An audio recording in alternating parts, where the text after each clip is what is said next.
내 이름은 성실한, 직업은 회사원, 아내 한심애는 전업주부이다. 결혼 1년차, 아이는 아직이다. 최근에 주택으로 내 집을 마련했다. 나는 잔업도 많고 항상 바빴지만 이제 막 집도 마련했겠다. 잔업이라도 해서 더 열심히 벌어야 했다. 그런 의미에서 잔업은 감사한 일이기도 했다. 하지만 집안일은 대부분 아내한테 맡겨놓은 상태였기 때문에 항상 미안한 마음이었고 쉬는 날에는 최대한 아내를 도우려고 노력했다. 다만 요리에 대해서는 전적으로 아내가 전담했다. 갚아야 할 대출금이 어마어마했기 때문에 외식은 자제했다. 아내도 나 요리 잘해 라면서 큰 불만은 없었다. 잔업을 마친 내가 집 근처 역에 내린 시간은 저녁 8시쯤이었다. 집에 거의 다 왔을 때 사람들이 웅성웅성 모여있는 게 보였다. 소방차가 몇 대나 와 있었고 경찰차도 출동해 있었다. 경찰들도 있었지만 동네 주민이 다 모인 게 아닌가 싶을 정도로 사람이 많았다. 저녁 먹을 시간에 웬 사람이 이렇게 많이 모였어? 다들 참 한가하네. 그때까지 나는 여유 있게 그런 생각을 하면서 사람들 사이를 뚫고 지나가려고 했다. 소방차도 있는 걸 보니 불구경들을 나왔나? 주변을 살펴보니 불이 난 집은 바로 우리 집이었다. 퇴근하고 오니 집에서 검은 연기가 활활. 바로 멘붕이 왔다. 진화 작업이 거의 다 끝난 것처럼 보였고 가까이 가도 위험하지 않을 것 같았다. 이게 정말 생시가 맞는 걸까? 새로 지은 집이 까만 숫덩이로 변하다니. 완공된 지 한 달밖에 되지 않은 집이었다. 대출금이 아직 산더미처럼 남아있는데 다리가 풀렸고 그 자리에 주저앉았다. 그때 시야에 아내의 모습이 보였다. 아내도 넋이 나간 상태로 보였다. 다행이다. 이 시간이면 집에 있었을 시간인데 무사해서 다행이다. 나는 아내를 향해 달려갔다. 대체 집에서 무슨 일이 있었던 거야? 방화야? 누가 불을 지른 건데? 불이 난 건 언제야? 한참 지난 것 같은데? 왜 나한테 아무 연락도 안 했어? 폭풍 질문을 했지만 아내는 어느 한 가지 대답하지 않았다. 아무 생각이 안 나는 사람처럼 보였다. 어쩔 수 없이 옆에 있던 경찰관한테 상황에 관해 물었다. 대체 왜 불이 난 겁니까? 집주인이세요? 부인의 부주의로 불이 난 것 같습니다. 네? 나하고 경찰이 그런 대화를 나누고 있는데도 아내는 그저 멍하니 듣고만 있었다. 아무런 사과도 설명도 없었다. 상식적으로 미안하다거나 하다못해 변명이라도 해야 되는 거 아닌가? 일단은 2인실 호텔을 예약한 후 아내를 데리고 힘없이 걸었다. 동네 사람들의 시선이 따갑게 따라왔다. 아내는 여전히 아무 말도 하지 않았고 그 모습이 섬뜩하게 느껴졌다. 정신이 나간 거 아니야? 이 여자 제정신 아닌 게 분명해. 머리에 구멍 난 게 틀림없어. 집에 있을 때 또 이러면 다음번엔 내가 죽을지도 몰라. 그런 생각들이 내 머리를 어지럽게 돌아다녔다. 호텔에 도착, 체크인을 하고 방으로 올라갔다. 방에서 단둘이 되자 아내는 갑자기 말문이 트였다. 미안해, 정말 미안해. 나 때문에 집이 다 타버렸어. 머리를 숙이는 아내에게 다시 질문했다. 생각해봐. 나 때문에 불이 났다는 게 알려지면 앞으로 그 동네에서 살기 불편할 거 아니야? 그래서 아무 말도 안 했던 거야. 경찰한테만 조용히 설명했어. 아무한테도 안 말한다는 약속도 받았고. 정말 어이가 없었다. 그러니까 사람들이 알게 될까봐 나한테 연락도 안 하고 무슨 일이 있었는지 물어도 대답도 안 하고 잘못했다는 말도 안 했다는 거네? 꼭 그렇게 비꼬야 속이 시원해? 당신도 나 때문에 집에 불이 났다는 게 소문이라도 나면 사람들이 완전 이상한 눈으로 쳐다볼걸? 나는 우리 둘을 위해서 최선의 방법을 선택한 거야. 우리 가정을 지키기 위해서 침묵을 선택한 거였다고. 나는 그 말에 분노가 정점으로 치솟았다. 하지만 그 전에 좀 더 자세한 상황을 알아내고 싶었다. 그래서 진짜 원인이 뭐야? 당신이 담배를 피우는 것도 아니고 가스레인지 불 끄는 걸 잠깐 깜빡했다고 해도 그 정도로 큰 불이 나냐고. 그게 실은 당신 주려고 닭튀김을 하고 있었는데 당신은 원래 튀긴 거 좋아하잖아. 닭튀김, 감자튀김. 그래서 프라이팬에 기름 듬뿍 투척하고 그랬는데 내가 좋아하는 음식인 건 맞다. 또한 아내가 좋아하는 음식이기도 했다. 특히 아내는 갓 튀겨내서 바로 먹는 걸 좋아했고 전자레인지에 데워서 먹는 걸 싫어했다. 예전에 내가 요즘은 편의점에서 파는 닭튀김이나 냉동식품도 먹을만 하더라. 그런 거 사다 먹어도 되지 않아? 라고 말했던 적이 있었다. 하지만 아내는 뭔 소리야. 나는 그런 거 당신 입에 넣게 하고 싶지 않아. 라면서 가공식품을 거부했다. 하지만 실제로는 본인이 먹고 싶지 않은 게 더 강했을 거라고 본다. 아내는 화재 원인에 대해 언급했지만 여전히 무언가 숨기고 있는 듯한 인상을 받았다. 좀 더 캐물었더니 나 먹이려고 튀김 요리를 만들었던 아니던 집이 다 타는데 불이 난 걸 정말 몰랐어? 그거야 기름 온도가 올라가기까지 시간이 좀 걸리니까 핸드폰으로 SNS도 체크하고 동영상도 보고 그러니까 가스레인지에 기름을 올려놓고 딴짓을 했다는 거네? 진심 경악했다. 처음엔 잠깐만 보려고 했지 나도. 근데 핸드폰 가지러 침실에 들어갔는데 친구한테서 톡이 왔길래 읽었고 바로 답장 안 쓰면 일십했다고 할까봐 몇 번 왔다 갔다 주고받는 사이에 기름 올려놓은 걸 깜빡했지 뭐야. 가스레인지에 불 켜놓고 한눈 팔면 안 된다는 건 초딩들도 다 아는 거야. 누가 그걸 몰라? 어쩌다 보니 운이 없었던 거잖아. 재수가 없어서 이렇게 된 걸 어쩌라고? 그때 하필 또 친구가 근처에 왔다면서 얼굴 좀 보자고 해서 나도 그러자고 하고 잠깐 나갔다 온 것뿐이라고. 하필 걔는 왜 나한테 그때 나오라고 해서. 걔만 아니었음 집에 불날 일도 없었어. 아내는 모든 책임을 남 탓으로 돌리고 있었다. 친구 만나고 집에 왔더니 이미 일이 다 벌어진 후였어. 당신한테 연락하고 말고도 없었다고. 가관이었다. 누가 들으면 피해자인 줄. 현관문 틈으로 연기가 막 나오는데 도저히 현관문을 열고 들어갈 수가 없었어. 그래서 뒷문 쪽으로 돌아가서 창문으로 들여다봤더니 불기둥이 솟아오르고 막 기름이 활활 타는데 보고만 있었어? 그럼 나더러 불기둥 치솟는 부엌으로 뛰어들어가서 불을 껐어야 됐단 거야? 내가 전신 화상을 입어도 된단 말이야? 내가 그렇게 말했어? 즉각 신고를 했어야지. 아내는 집이 활활 타오르자 머릿속이 하얘져서 정지 상태로 멍하니 쳐다만 보고 있었던 모양이었다. 겨우 정신을 차리고 119에 신고를 한 건 시간이 한참 더 경과한 후였던 걸로 추정된다. 이번 화재로 인해 부상을 입은 사람은 없었다. 불행 중 다행이었다. 옆집으로 불이 옮겨붙지 않은 것도 천만다행이었다. 새로 지은 집을 다 태워버린 아내에게 분노가 일어난 건 사실이다. 그렇긴 하지만 아내가 일부러 집에 불을 낸 건 아닌 게 분명했다. 아내를 질책한들 새로 지은 집이 원래 상태로 돌아오는 것도 아니었다. 얼마 살지도 않은 집이 불에 타고 재만 남았다. 삶이 무너진 것만 같고 아내에게 화낼 힘도 나지 않았다. 부부가 뭐야. 이런 역경과 시련이 닥쳤을 때 같이 힘을 합쳐서 이겨내야지. 라고 아내가 먼저 말했다. 그 역경과 시련을 지금 누가 만들었는데 그런 말이 나와 지금? 버럭 화를 내고 말았지만 참는다고 다가 아니었다. 아내한테 설교도 퍼부었다. 그 다음은 건설적인 생각을 해야만 했다. 맞는 건진 모르겠지만 아내를 용서하기로 했다. 물론 같은 일이 반복되지 않도록 확실한 대책을 세우는 게 관건이었다.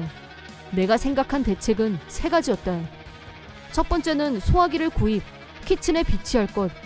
두 번째는 요리할 때는 절대 핸드폰을 사용하지 않을 것. 세 번째는 앞으로 절대 튀김 요리를 하지 않을 것. 아내는 3번째 조건에서 강하게 반발했다. 협상 끝에 안전장치가 달려있는 전기 에어프라이어를 구입하기로 했다. 에어프라이어는 기름을 사용하지 않아도 되니 안심이고 사용하더라도 극소량이니까 요리 중에 한눈을 팔았다고 해도 괜찮겠지. 이번 화재에 대해서 양가 부모님께도 설명해드렸다. 장인 장모는 자기 딸이 저지른 짓이라 그런지 아무 말이 없었다. 오히려 우리 딸이 결심만 하면 뭐든 다 잘하는 애야 라고 하면서 근거 없는 두둔만 했다. 한술 더 떠서 평소에 남편이 집안관리를 잘했어야지. 남편을 위해서 요리하려다가 불이 난 건데 책임은 반반씩 져야 마땅하지 라고 궤변을 늘어놨다. 그뿐 아니라 내가 생각해낸 소화기 설치 등에 대한 것도 전부 필요 없다고 했다. 그딴 건 필요 없어 라고 주장했다. 위험해. 안전조치를 강조하는 내 의견을 무시하는 아내. 나는 별거를 선언했다. 이틀 후 저녁 처갓집에 불이 났다. 아내가 닭튀김을 하다가 벌어진 일이었다. 내가 그 전날 에어프라이어를 써봤는데 맛이 없더라고. 그래서 기름에 튀겨 먹고 싶었어. 그게 이유의 전부였다. 역시 너는 머리에 구멍이 난 게 분명해. 너랑 살면 내가 제명에 못 살 것 같아서 이혼이야. 이혼이 제일 나은 선택이라고 생각했다. 전처와 장인, 장모는 반쯤 타고 남은 집에서 살고 있다. 2번 일어난 일은 3번 일어날 수 있다. 자기 딸만 위하는 장인 장모는 반만 남아있는 집이 언제 어떻게 될지 몰라서 전전긍긍하고 있을 것이다. 지금은 셋이서 싸우는 게 일이라는데 벽이 일부 허물어진 집에서 싸움을 해대니 옆집까지 민폐가 장난 아니라는 소문. 내 이름은 한지성. 대학을 졸업한 지 2년째. 목표했던 회사에 입사해서 모카 열일 중인 빛나는 24. 졸업 후에도 대학 때 친구들과는 정기적으로 만나면서 서로 공적, 사적인 일들에 대해 공유하고 있다. 어느 날 여느 때처럼 주말에 대학 동기 6명이 모여서 허심탄회하게 술을 마시고 있었다. 그때 친구 중 한 명이 힘들게 말을 꺼냈다. 있잖아, 한심이가 곧 약혼한데 약혼 파티할 예정이라고 전달해달라고 해서 라고 했다. 그 말을 듣는 순간 그 자리에 있던 친구들의 표정이 모두 굳었다. 이유는 한심애는 그 시절 우리가 모두 싫어하던 애였기 때문. 한심애는 누구를 만나건 여왕벌처럼 자기가 위에서 군림해야 직성이 풀리는 타입이었다. 한심애는 비주얼이 좋은 편이었고 딱 보면 인기 있는 타입으로 보였다. 하지만 아무리 신경이 둔한 남자애들도 한심애가 성격 파탄자라는 건 바로 알았고 남녀 모두에게 기피 대상이었다. 특히 여자애들 사이에서는 한심에 묻을까봐 도망다니는 정도였다. 하지만 나는 중학교 때부터 알고 지낸 불행한 인연으로 인해 도망도 못 다니는 처지였다. 서로 비슷한 사람끼리 끌린다고 하는데 다행히 내 주변에는 좋은 친구들이 많았다. 그런 친구들하고만 있으면 좋으련만 한심애를 손절하지 못해서 한심애가 우리 쪽으로 와서 자리를 틀었고 우린 모두 인내심 테스트를 당했다. 옛날부터 한심애는 우리 아빠 사장님이고 나 같은 애를 금수저라고 하지 라며 자랑을 했고 항상 명품 브랜드로 치장하고 다녔다. 보통 애들은 그 말을 고지고대로 믿었지만 중학교 때부터 동창인 나는 그게 다 거짓말이란 걸 알고 있었다. 한심의 아빠는 작은 공장의 평사원이었고 5명이나 되는 아이들을 키우느라 고생이 많았다. 한심의 밑으로 남동생이 4이나 있었고 부모님은 둘 다 공장에서 일하셨다. 그런 가정 형편 때문에 대학 학비를 마련하기 힘들었던 한심애는 학비와 용돈을 벌기 위해 룸살롱에서 알바를 하면서 자기 힘으로 대학에 다녔다. 좋게 보면 자립이었고 고생하는 걸 알고 있었기 때문에 한심애를 완전히 미워할 수 없는 부분이 있었다. 그래서 대학 때에는 표면적이나마 좋은 관계를 유지하려고 했었다.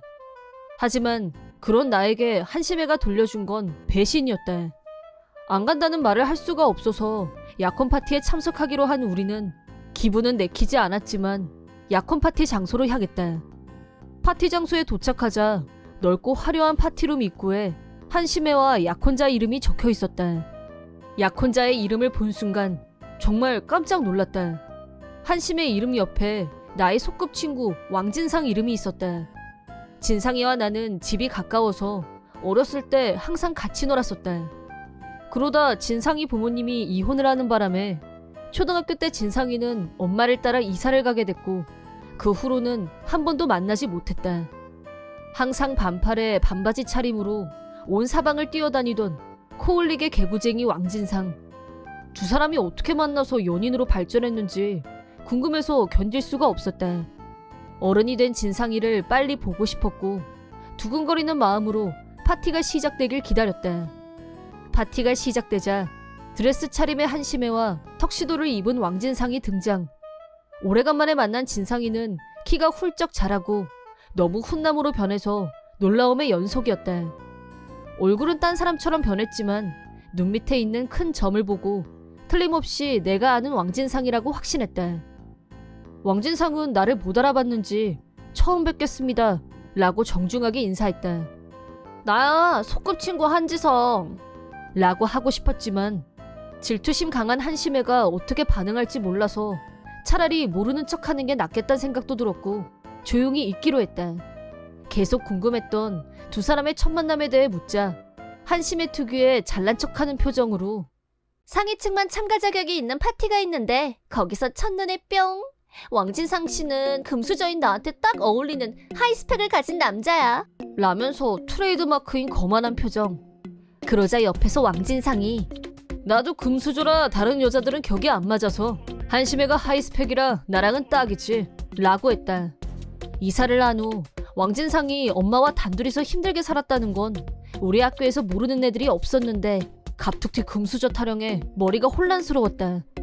영문을 몰라서 멍하니 듣고만 있었는데 갈수록 얘기가 산으로 가고 있었다. 우리 집안도 할아버지 때부터 기업을 경영하다 보니까 서민들하고는 격이 안 맞더라고. 어려서부터 하고 싶은 건 다 하면서 살았고 우린 서로 금수저 집안에서 유복하게 자랐기 때문에 처음부터 잘 맞았던 것 같아. 라고 천연덕스럽게 거짓말을 하는 왕진상을 향해 나도 모르게 어디서 개뻥은 라고 혼잣말을 너무 크게 하고 말았다. 그러자 한심애가 개뻥이라니? 너같이 촌탁 같은 애가 왕진상 씨에 대해서 뭘 안다고 나서 라며 발끈했다. 그걸 시작으로 한심애와 왕진상의 여왕벌 놀이가 시작됐다. 한심애는 혹시 한지성 너 질투하니? 네가 촌탁이라서 인기 없는 건 아닌데 여기서 질투하는 건 좀 아니지 않아? 라며 나를 웃음거리로 만들었다. 부창부수 왕진상은 한심의 친구들이라고 해서 예쁜 애들이 올 줄 알고 기대했었는데 얼깡에 촌딱들만 모여 있어서 실망이야. 직장들은 다니나? 코딱지만한 영세기업 사원 각인데 라면서 우리를 깔보는 비하 발언까지 입에 담았다. 자기 잘난 척이나 할 것이지 비하 발언까지. 열이 뻗쳤지만 같은 수준이 되기 싫어서 일단 참았다. 다른 친구들도 나와 마찬가지로 화는 나지만 참고 있었다. 아무도 반론하지 않자 급발진 걸린 한심애는 더욱 발언 수위가 올라갔다. 나 대학 때부터 계속 생각했던 건데 너희들하고 있으면 내가 더 돋보여서 같이 다닌 거야. 데뷔 효과 알지? 같이 다니기 창피할 때도 있었지만 활용도가 없지 않아서 친구 먹었었는데 그런 것도 모르고 약혼 파티에 이렇게 단체로 나타날 줄이야. 분위기 파악 좀 챙기자. 라고 한심애가 말하자 친구 중 한 명이 일어났다. 애들한테 말해달라고 부탁한 건 너였었잖아. 라고 따졌다. 그러자 한심애가 예의상 하는 말이라곤 들어는 봤니? 그냥 하는 말. 흙수저의 머리까지 나쁘면 이 험한 세상 어떻게 살아남니? 라면서 깔깔거렸다. 한심애와 같이 깔깔거리던 왕진상은 그나저나 다들 무슨 일해? 설마 여기 나가요 하는 애들은 없지? 나는 룸살롱에서 일하는 애들 진짜 경멸하거든. 돈 많은 남자한테 뭐 얻어먹을 거 없나 구걸하는 여자 천박하잖아. 라고 했다. 그 순간 나는 이 둘을 밟아주기로 했다. 왕진상 씨는 룸살롱에서 일하는 여자를 완전 혐오하는 것 같은데 왜 한심애하고 약혼하셨어요? 한심애가 대학 때 알바하던 룸살롱에서 넘버원이었어요. 엄청 자랑하고 다녔었는데? 라고 내가 증언하자 한심애 얼굴이 일그러졌다. 한심애가 룸살롱 넘버원?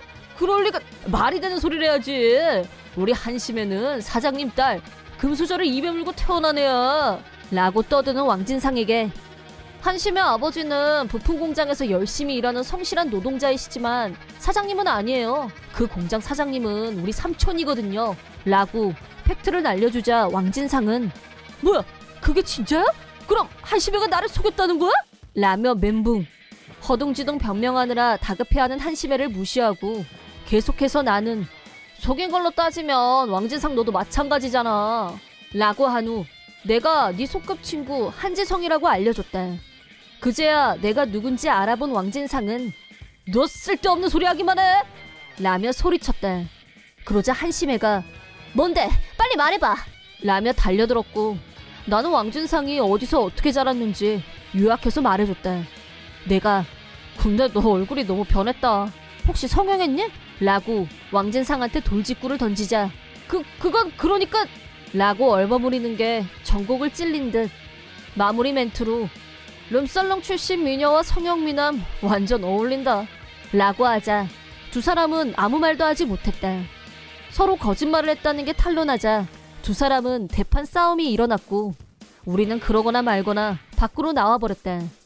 거짓말 그 잡채였던 두 사람은 개싸움 끝에 파혼으로 막장을 내렸다.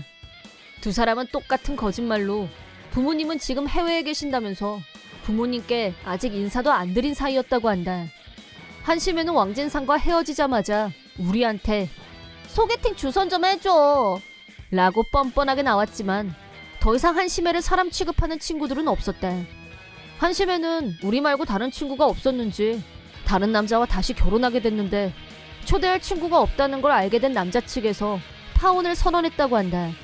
그 뒤로도 비슷한 상황이 반복됐고 그 결과 우리 모두가 한심애보다 먼저 결혼식을 올리게 됐다. 한편 왕진상은 한심애와 헤어진 후에도 같은 수법으로 여자들을 속이다가 2년 후 결혼 사기죄로 체포됐다. 인터넷에 신상이 털렸고 출소 후에는 사람들의 손가락질을 받으며 살아야 하는 신세가 되고 말았다. 나는 26살 때 같은 직장에서 알게 된 남자와 결혼해서 행복하게 잘 살고 있다. 대학 친구들과는 여전히 좋은 친구로 지내고 있지만 한심해와는 그때 이후로 손절 상태다.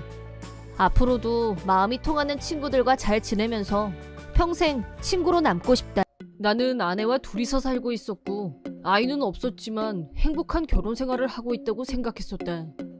하지만 어느 날 아내가 불륜 중이란 사실을 회사 동료를 통해 알게 됐다. 동료가 자주 가는 바가 있는데 한 달에 2번 정도 아내가 오는 걸 봤다고 했고 호스트처럼 보이는 남자와 항상 같이 왔었다고 했다. 아내는 그 남자한테 딱 달라붙어서 거의 얼굴이 붙은 상태에서 얘기하더라면서 보통 사이가 아닌 걸로 보였다고 말했다. 그 말을 들은 나는 아내에게 오늘 회사에서 철야를 하게 될 것 같다고 말하고 동료와 함께 아내의 단골바에서 잠복하기로 했다. 그러자 아내는 정말로 바에 나타났다. 들키지 않게 조심하면서 아내가 하는 짓거리를 관찰했는데 듣던 대로 호스트처럼 말끔하게 생긴 남자와 함께였다. 충격적인 장면은 계속 연출됐고 남자의 손이 아내의 허리를 감고 있었다. 누가 보면 진짜 연인인 줄. 동료의 말은 하나도 틀린 게 없었다. 하지만 나는 불가사의할 정도로 평정심을 유지했다. 당장 달려나가서 멱살을 잡을 수도 있었지만 조용히 증거를 남기기 위해 두 사람의 모습을 동영상으로 찍었다. 인내심을 갖고 계속 지켜본 결과 바에서 나온 두 사람은 한치의 예상도 어긋나지 않게 다정한 모습으로 호텔로 향했고 그 장면 역시 증거로 남겼다. 하지만 핸드폰으로 촬영한 영상은 화면이 너무 어둡고 화질이 나빴다. 거리가 멀어서 줌으로 당겨 찍었지만 아내의 얼굴이 선명하게 보이지 않았기 때문에 정식으로 흥신소에 불륜 조사를 의뢰하기로 결심했다. 집에서 아내에게 이틀 연속 철야 근무를 하게 될 것 같다고 하자 아내는 당신 요즘 너무 무리하는 것 같아 라며 걱정하는 척 연기를 잘도 했다. 예상대로 아내는 내가 철야 근무라고 흘린 이틀간 놈과 만났다. 지난번처럼 바에서 술을 마신 후 호텔로 이동했고 불륜 관계에 충실하게 시간을 보냈다. 그렇게 일주일 정도가 지나자 충분하고도 넘칠 정도의 증거가 모였다. 아내는 내가 집에 없는 낮에는 그 남자 집에 찾아갔고 거기서 하루 종일 시간을 보냈다. 자기가 원해서 전업주부가 됐지만 집이 항상 지저분하고 빨래가 밀려 있었던 이유를 알 것 같았다. 동료는 나한테 그 남자가 정말 호스트면 돈을 안 쓰고는 만날 수 없을 거라면서 내 월급을 어떻게 쓰는지 체크하는 게 좋을 거라고 말해줬고 나는 통장 내역을 확인했다. 그러자 저축해뒀던 돈 1억과 보험금 2천만 원이 해약된 걸 알게 됐다. 어처구니 없게도 광열비가 연체된 건 물론 대출금 이자 독촉장이 날라와 있었다. 전업주부인 아내는 우편물이 도착하면 바로 처분해서 내 눈에 안 띄게 숨겨왔던 모양인데 이 정도로 정신이 나가 있을 줄이야. 집안 살림이 쑥대밭이 된 걸 보니 현타가 왔다. 어디서부터 수습하면 좋을지 머리가 아팠다. 아내가 말해도 대꾸할 마음이 안 났고 밥을 차려도 식욕이 없었다. 내 빨래도 내가 하고 한 집에 살고 있었지만 아내의 존재를 무시했다. 내가 그런 태도를 보이자 아내는 화를 냈고 왜 그러냐고 나한테 강력하게 따졌다. 친정 부모님께 하소연하기도 했다. 장인이 나한테 전화로 둘이 무슨 일이 있었는지 모르겠지만 좋게 푸는 게 어떠냐고 살살 달래는 분위기였지만 그런 차원이 아닙니다 라고 하고 전화를 끊었다. 계속해서 장인 장모로부터 전화가 걸려왔지만 무시하고 받지 않았다. 그러자 화가 난 장인 장모는 집으로 쳐들어왔고 내 딸을 왜 무시하냐며 내 얼굴을 때렸다. 나중에 생각해보니 속사정을 전혀 몰랐기 때문에 자기 딸 말만 듣다 보면 나를 몹쓸 놈이라고 생각했을 수도 있을 것 같았다. 그때 나는 어떻게 해야 할지 판단을 내리지 못하고 있었기 때문에 일종의 부작용이 일어났던 거라고 생각한다. 아내는 친정부모님 기세를 등에 업고 대체 이유가 뭐냐며 큰 소리로 나한테 따졌다. 그래서 나는 흥신소를 통해 확보한 증거 사진들과 체납된 납부금 고지서, 보험 해약서, 빈 통장이 된 저금 통장을 모두 보여줬다. 증거물들을 보고 하얗게 질린 아내와 아내에게 이게 어떻게 된 거냐고 화를 내는 장인 장모에게 이 문제는 변호사를 통해서 알려드리겠다고 말씀드린 후 갑자기 얼음이 된 아내와 장인, 장모를 두고 집에서 나와버렸다. 당분간은 비즈니스 호텔에서 지내기로 했다. 아내와 장인, 장모는 사과하겠다면서 계속 연락해왔지만 앞으로의 일은 변호사를 통해서 말하라고 한 후 내가 고용한 변호사 연락처를 알려주는 걸 끝으로 아무 연락도 받지 않았다. 그 후 이혼 조정을 통해 이혼이 성립됐다.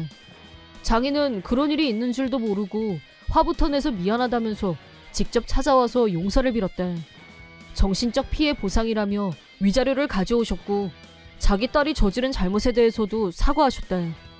아내에게는 호스트와 반동거한 점, 집안일을 내팽개치다시피 한 점, 부부 저금 통장에 있던 돈을 불륜남에게 다 가져다 바친 점 등을 이유로 불륜 위자료 5천만 원과 탕진한 가산을 합쳐서 총 2억 원을 청구했다. 그러자 아내는 그런 큰 돈을 어떻게 갚으라는 거야? 라고 발광하면서 난리를 쳤지만 그때 옆에서 지켜보고 있던 장인이 따기 세례를 날렸다. 정신 나간 소리 닥쳐!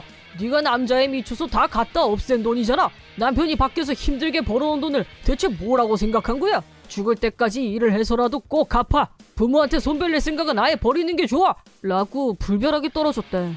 맞아서 아픈 건지 위자료가 너무 엄청나서 절망한 건지 아내는 펑펑 울었지만 운다고 달래줄 사람은 아무도 없었다. 2억이면 오피스텔 한 채 값은 되는 거금인데 앞으로 아내의 인생이 산지옥이 될 거란 전망이 들지만 당연한 결과라고 본다. 억대의 거금을 탕진하고도 나한테 들키지 않을 거라고 생각했었다는 게 어이가 없지만 호스트에 빠져있는 동안 거의 제정신이 아니었을 테고 머릿속에서는 매일 드라마를 찍고 있었던 게 아닐까. 여전히 정신을 못 차린 아내는 이혼하면 그놈하고 같이 살면서 위자료도 같이 갚을 생각이었던 모양인데 아내가 선물로 갖다 바친 차를 타고 바람처럼 사라져버렸다는 걸 알고 현타가 온 것 같았다. 하지만 나는 그놈을 도망치게 놔둘 수 없었다. 미리 이럴 경우를 대비해서 탐정을 붙여놓고 철저하게 놈을 감시했다. 도망치려는 놈을 붙잡아서 불륜 위자료를 받아내는데 성공했다. 놈은 호스트한테 돈을 갖다 바친 당신 부인한테 가서 따지라고 했지만 불륜 당사자란 사실은 변하지 않는다는 사실. 위자료를 지급하지 않으면 부모님이건 친척이건 다 찾아다니면서 네가 한 짓을 폭로하겠다고 하자 집에다가는 자기가 평범한 회사원인 걸로 꾸며놓은 모양인지 요구하는 대로 들어줄 테니 집에는 찾아가지 말아달라고 애원했다. 호스트 수입이 나쁘지 않은 건 사실인지 내가 요구한 위자료를 순순히 입금했다. 하지만 한 번 문제를 일으킨 사람은 두 번 일으키기 마련이라며 호스트바에서 해고당했고 지금은 돈도 없고 일자리도 없는 모양이다. 한편 호스트한테 버림받고 2억이라는 거금의 빚을 진 전처는 혼자서는 도저히 그 돈을 갚을 수가 없다며 친정에 가서 징징거렸다는데 당연히 좋은 소리를 들을 리 없었고 장인이 불벼락을 내리는 통에 집안에는 들어가지도 못했다고 한다. 전처는 현재 편의점 심야 알바와 패밀리 레스토랑 주방에서 힘들게 일하고 있다는 소문이다. 돈 벌기가 힘들다는 걸 절감했는지 전처는 재결합을 노리고 틈만 나면 나한테 연락을 해대고 있다. 두 번 다시 당신 배신 안 할게. 앞으로는 당신 한 사람만 보고 살게. 평생 뉘우치면서 모시고 살 테니 용서해달라고 말이다. 하지만 앞으로 다시는 전처와 엮이고 싶지 않았고 모든 일 처리는 변호사에게 맡겼다. 나는 모든 일을 다 끝낸 후 동료에게 감사의 마음을 전했다. 이 모든 일은 동료가 나한테 사실대로 알려주면서 시작됐고 이혼으로 귀결됐지만 위자료를 받아냈으니 폭망은 면한 셈이었다. 내가 불행한 일을 겪고 힘들어할까봐 회사 동료 중에 같이 밥 먹자, 술 한잔하고 가자 등등 자상하게 챙겨주는 사람들이 많아서 희망을 품고 다시 살아갈 힘을 얻고 있다. 소문에 의하면 전처는 낮이고 밤이고 아무리 일을 해도 나한테 위자료를 내고 나면 아무것도 안 남는다. 사는 게 아니라면서 일하다 말고 미친 사람처럼 소리를 지르는 바람에 그 자리에서 바로 잘렸다고 한다. 하지만 친정 부모님이 도와줄 리도 없고 그래도 살려면 자기 힘으로 돈을 버는 수밖에 없는 처지. 또 돈을 벌면 그 돈은 자동으로 나한테 입금이 되는 악순환의 연속. 호스트바는 죽었다 깨어나도 다시 못 가볼 테고 살아도 사는 게 아닌 지옥 같은 생활이 계속되겠지만 이 모든 건 자업자득일. 나는 남편과 둘이서 아파트에서 살고 있다. 가까운 곳에 언니가 살고 있는데 가끔 조카를 나한테 맡길 때가 있다. 언니는 간호사로 맞벌이 부부인데 형부는 출장이 많은 편이었다. 나는 프리랜서로 자택근무를 하고 있기 때문에 시간 조절이 자유로운 편이었고 가끔 조카를 보는 건 큰 어려움이 없었다. 이 아파트로 이사 온 지 반년 정도 됐는데 같은 아파트에 사는 주민 중에 아침에 쓰레기 버리는 시간이 자주 겹쳐서 안면을 트고 소소한 얘기를 나누게 된 여자가 있었다. 이름은 왕재숙이었고 아직 1살도 안 된 갓난아기가 있었다. 아이를 어린이집에 맡기고 싶지만 근처 어린이집은 정원이 이미 다 차서 들어갈 수 없었다고 했다. 양가 부모님도 모두 멀리 계셔서 아이를 맡길 형편이 안 된다는 말도 했다. 왕재숙 씨의 얘기를 들으며 나는 가끔 언니가 조카를 데리고 와서 내가 봐줄 때도 있다고 별뜻 없이 대화를 주고받았다. 프리랜서로 집에서 혼자 일하다 보니 사람을 만날 기회가 별로 없는 나에게는 특별한 일은 아니지만 아침마다 왕재숙 씨와 사소한 얘기를 나눈 게 작은 기분 전환이 되기도 했다. 하지만 이 사소한 만남이 나중에 큰 문제를 일으키리라고는 전혀 예상하지 못했었다. 어느 날 평소와 다름없이 아파트 복도에서 왕재숙 씨와 마주쳤는데 나한테 아이를 봐줄 수 있냐고 물었다. 남편분 혼자 수입으로는 경제적으로 힘들다면서 파트 근무라도 잠깐씩 하고 싶다는 거였다. 심정은 충분히 이해할 수 있지만 왕재숙 씨 아이는 아직 돌도 지나지 않은 아이였고 조카를 돌보는 것과는 차원이 다른 문제여서 무슨 일이 생기면 책임질 자신이 없었다. 더구나 왕재숙 씨와는 아직 아침에 잠깐 인사를 나누는 정도의 가벼운 사이에 불과했고 아이를 맡아줄 정도의 친분은 아니었다. 그런 이유로 그러겠다고 말할 수 없었다. 나는 솔직하게 조카는 유치원생이라 특별히 손이 가는 게 없어서 내 일을 하면서 애니메이션 같은 거 틀어주면 되는 정도인데 갓난아기는 돌볼 자신도 없고 집에 있지만 대부분 일을 하고 있기 때문에 도움을 줄 수 없을 것 같다고 선을 그었다. 그러자 왕재숙 씨가 갑자기 돌변하더니 진짜 실망이다. 완전 사람 차별이네. 자기 언니네 애는 봐줄 수 있지만 친구네 애는 봐줄 수 없다 이거야? 어이 털리네. 라면서 왕재숙 씨는 일방적으로 화를 내더니 쌩하고 가버렸다. 평소에 얘기할 때는 온화한 사람으로 보였기 때문에 깜짝 놀랐지만 무턱대고 아이를 맡는 건 무책임한 행동이란 생각에 이번 일은 내 판단이 전적으로 옳다고 믿었고 다른 선택은 없는 걸로 결론지었다. 그 뒤로도 아침에 마주칠 때마다 왕재숙 씨는 끈질기게 아이를 봐달라고 부탁했지만 나도 나의 원칙대로 계속 거절했다. 그러다 아침에 왕재숙 씨 얼굴 보기가 불편해서 아예 쓰레기 버리는 시간을 바꿔버렸다. 그렇게 일주일간은 평안한 날들이 이어졌다. 어느 날 유치원 끝날 시간에 맞춰서 조카를 데리러 갔다가 마트에 들러서 장을 보고 있는데 남편한테서 전화가 걸려왔다. 내 핸드폰으로 경찰한테서 전화가 왔는데 갓난아기가 우리 집 앞에서 탈진 상태로 발견됐대. 당신 지금 어디야? 뭐라고? 나 지금 조카 데리러 나왔다가 마트에서 장 보는 중이었는데 바로 집으로 갈 수 있어? 알았어. 나는 서둘러서 집으로 왔다. 갓난아기가 집 앞에서 탈진? 우리 집 앞에 왜 갓난아기가 있어? 누구지? 뭐야 진짜? 나는 완전히 멘붕이었다. 집에 도착하자 경찰이 기다리고 있었고 나를 보더니 바로 신문이 시작됐다. 경찰은 내가 조카하고 있는 걸 보고 나를 엄마라고 오해했는지 내가 일부러 갓난아기를 방치한 건 아닌지 아동학대를 의심하는 듯한 무서운 눈빛으로 노려보면서 지금까지 어디서 뭘 하다 왔냐고 물었다. 얘는 내 조카고 조카랑 마트에 있었다고 대답한 후 우리 부부는 아직 아이가 없다고 열심히 항변했다. 그러자 경찰이 그런데 왜 선생님 집 앞에 갓난아기가 있었던 거냐면서 짐작가는 데가 없냐고 물었다. 그때 제일 먼저 떠오른 사람은 왕재숙 씨였다. 경찰에게 최근 왕재숙 씨와 있었던 일들에 대해 자세하게 설명했다. 대소동이 벌어졌지만 결정적으로 보안 카메라가 설치되어 있다는 사실을 알아냈고 경찰은 내 증언을 토대로 영상을 확인하겠다고 했다. 그러고 난 후 경찰은 왕재숙 씨의 신변을 확보하기 위해 움직였다. 보안 카메라 영상 분석과 왕재숙 씨를 조사하는 과정에서 집 앞에 방치된 갓난아기가 왕재숙 씨 아이라는 게 밝혀졌다. 왕재숙 씨는 현관문 앞에 놓고 가면 내가 아무리 싫다고 했어도 절대 무시하지 못할 거라고 자기 멋대로 판단했고, 아이를 집 앞에 혼자 내버려두고 자기는 기분 전환하려고 놀러 갔다 왔다는 거였다. 실제로 경찰에서 왕재숙 씨의 신변을 확보했을 때는 친구와 같이 있었다고 하는데, 친구가 왕재숙 씨에게 아이는 하고 묻자 아무렇지도 않게 아는 사람한테 잠깐 맡겼다고 대답했고, 친구는 설마 거짓말일 줄은 몰랐다고 말했다.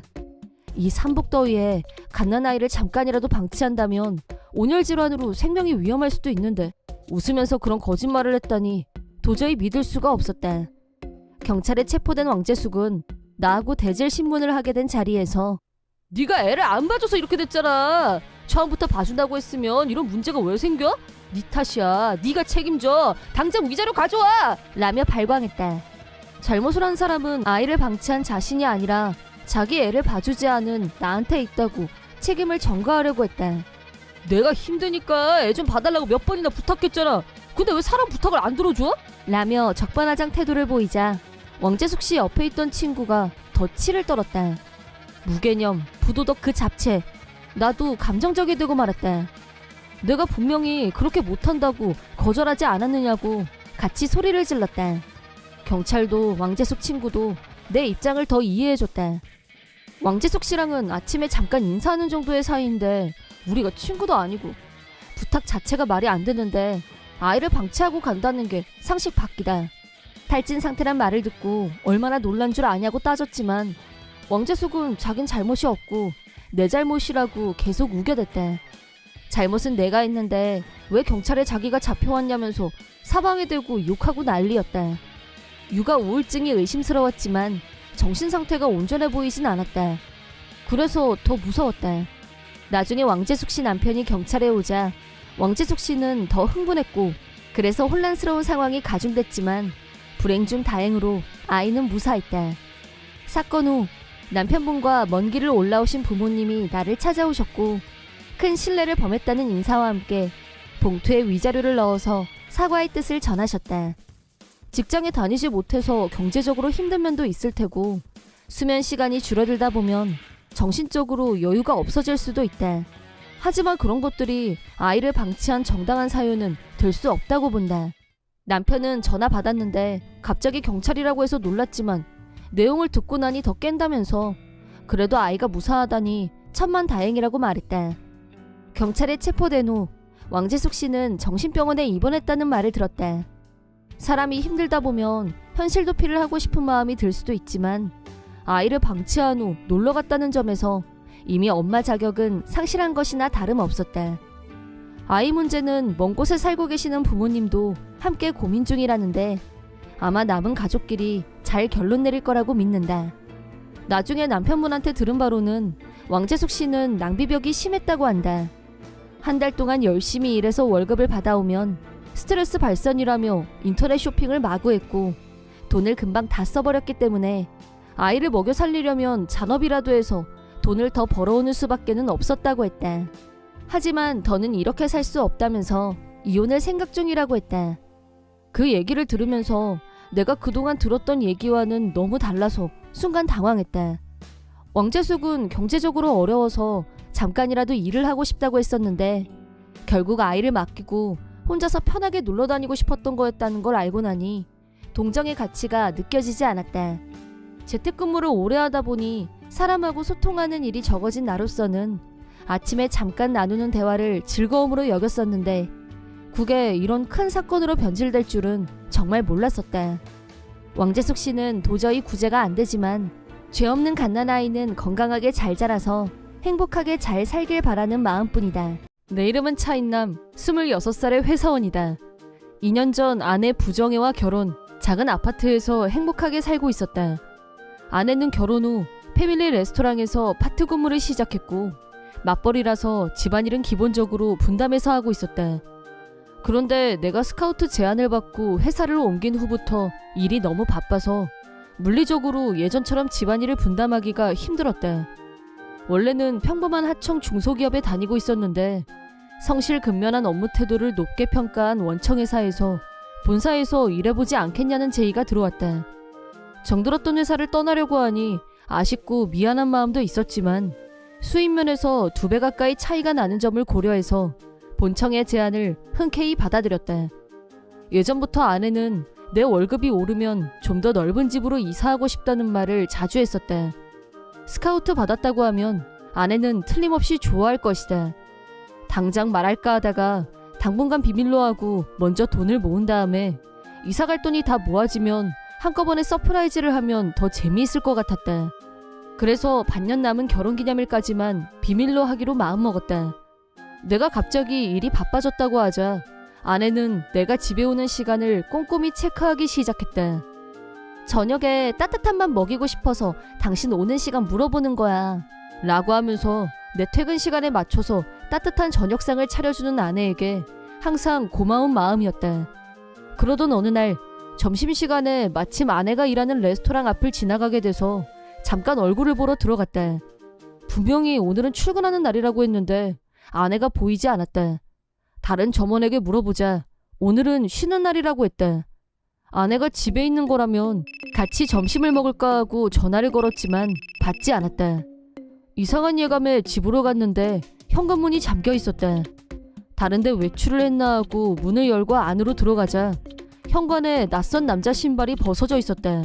설마 아니겠지 하면서도 혹시 몰라서 발소리를 내지 않고 안으로 들어가자 침실 쪽에서 아내와 어떤 남자가 얘기하는 소리가 들려왔다. 남자가 진짜 여기서 일해도 돼? 남편 낮에 집에 안 와? 라고 하자 아내가 하루 종일 공장에서 뺑뺑이 도는데 집에 올 시간이 어디 있어? 라고 했다. 아내 말대로 전에는 공장에서 현장 관리를 했기 때문에 그랬지만 지금은 본사 근무라 상황이 달라졌다는 걸 아내는 아직 모르고 있었다. 충격 때문에 얼음 자세로 움직이지 못하는 사이 안에서는 아내와 남자의 야릇한 소리가 들려왔다.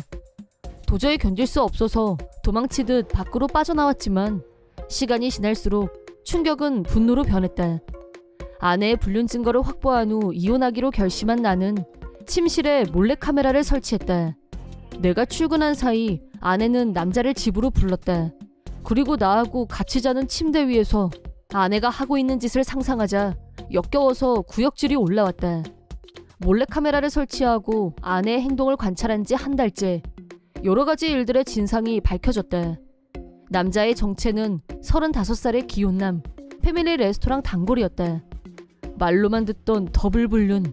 가장 큰 충격은 아내의 철저한 양면성이었다. 아내는 불륜남과 있을 때와 나하고 있을 때의 모습이 완전히 달랐다. 전혀 딴 사람으로 보였다. 나에 대해서 평생 공장에서 기름밥이나 먹을 인생 출세는 얼어 죽을 라고 비하 발언을 했고 요즘은 지가 뭔데 집안일에 손도 안 대? 짜증나! 라면서 입만 열면 불만이었다. 나에게 따뜻한 밥을 챙겨주려고 하던 자상한 아내는 모두 거짓이었다. 아내의 본성을 알고 나자 그동안 속으면서 살았다는 생각이 들었고 분노는 날로 커져갔다. 충분한 증거가 확보됐고 드디어 아내에게 이혼을 선언할 때가 다가왔다. 하지만 내가 당한 배신을 생각하면 이렇게 쉽게 이혼하는 건 불공평했다. 아내에게 이혼 선언을 하기 전날 나는 침실에 비밀 무기를 설치했다. 그날 나는 회사에 유급 휴가를 낸 후 아내가 파트 근무하는 패밀리 레스토랑에서 노트북을 펼치고 두 사람의 행동을 동영상으로 체크했다. 아내와 불륜남이 침실에 들어간 타이밍에 다른 점원이 들을 수 있게 볼륨을 키웠다. 이상한 소리가 나자 점원들이 왔고 나는 화면을 보여주면서 아내가 단골 손님과 불륜 관계라고 폭로했다. 황당해하는 점원들을 뒤로하고 나는 다시 집으로 향했다.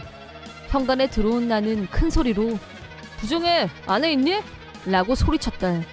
그러자 침실에서 우당탕하는 소리가 들려왔고 숨을 시간을 주면서 천천히 침실로 향했다. 침실로 들어가자 예상대로 아내와 불륜남의 모습이 보이지 않았다. 침대 밑에는 마구 벗어던진 두 사람의 옷가지가. 우리 집은 아파트 3층. 두 사람이 순간 이동할 수 있는 장소는 옷장밖에 없었다. 이것도 미리 예상하고 안에서는 열지 못하게 장치를 만들어둔 상태였다. 다음 단계는 인터넷에서 주문한 특대형 목재 상자를 옷장에 넣어뒀다. 두 사람은 분명히 지금 그 목재 상자에 들어가서 숨어 있을 것이다. 나는 목재 상자를 테이프로 돌돌 감아서 봉인한 후 트럭 운전을 하는 친구에게 연락했다. 벌써 연락해서 도움을 요청한 상태였기 때문에 친구는 집 근처에서 대기 중이었다. 친구와 같이 목재 상자를 트럭에 싣고 조수석에 올라탔다. 아내와 불륜남은 일이 이 지경이 됐는데도 아직 안 들켰다고 생각하는 건지 상자 안에서 숨소리도 안 내고 있었다. 그래봤자 이미 상자 안에 든 쥐, 절대 빠져나갈 구멍은 없었다. 나는 다음 작전을 상상하며 친구와 여유있게 잡담을 나누면서 처갓집으로 향했다. 처갓집에 도착해서 초인종을 누르자 장모가 안에서 나왔다. 나는 적당히 인사를 하고 장모한테 장인도 불러오시라고 부탁한 후 상자를 현관으로 옮겼다. 장인 장모의 목소리가 들리자 아내는 바깥 상황이 심상치 않다는 걸 드디어 깨달았는지 상자 안에서 하지마! 뚜껑 열면 안 돼! 라고 소리 질렀다. 아내의 목소리를 들은 장인 장모가 깜짝 놀라면서 정연이? 이게 무슨 일이야? 라고 물었다. 나는 테이프를 뜯어내고 뚜껑을 연 후 일련의 사건 과정에 대해 설명했다. 아내와 불륜남은 상자 안에서 웅크리고만 있을 뿐 알몸 상태였기 때문에 상자 밖으로 나오지 못하고 있었다. 아내는 손으로 몸을 가린 후 당신 이게 뭐하는 짓이야? 이 쓰레기! 라고 소리쳤다. 그러자 장인이 쓰레기는 넌데 누구더러 쓰레기래? 라고 버럭했고 장모는 나한테 울면서 미안하다고 했다. 장인의 고함 소리에 기가 질린 아내는 마지못해 나한테 사과했지만 진심은 1도 없는 영혼 없는 메아리였다. 장모가 급한 대로 아무 옷이나 들고 와서 두 사람에게 얼른 입으라고 했다. 안으로 들어가 얘기를 하게 된 타이밍에 노트북을 열어서 노트북 안에 있던 불륜 증거 및 동영상을 장인 장모에게 공개했다. 아내가 몰카 설치했었니? 비열한 놈! 라며 성질을 내길래 미리 준비해뒀던 이혼 서류를 내밀었다. 그러자 계속 강하게 나왔던 아내의 태도가 갑자기 꺾였다. 당신은 출세도 못하고 비전이 없잖아. 남들처럼 좋은 집에 사는 건 꿈도 못 꾸는데 남편이 그러니까 내가 이렇게 된 거잖아? 라고 내 원망을 했다. 그 말을 들은 나는 아내에게 월급 명세서를 보여주면서 실은 나 스카우트 받고 지금 원청 본사에서 일해. 넓은 아파트로 이사갈 정도로 비용도 마련했는데 이사는 나 혼자 해야겠다 라고 말했다. 그러자 아내는 그게 진짜야? 그런 말을 왜 지금 해? 나 이 남자랑 당장 헤어질게. 앞으로 우리 더 잘 지내자. 라면서 눈웃음을 흘렸다.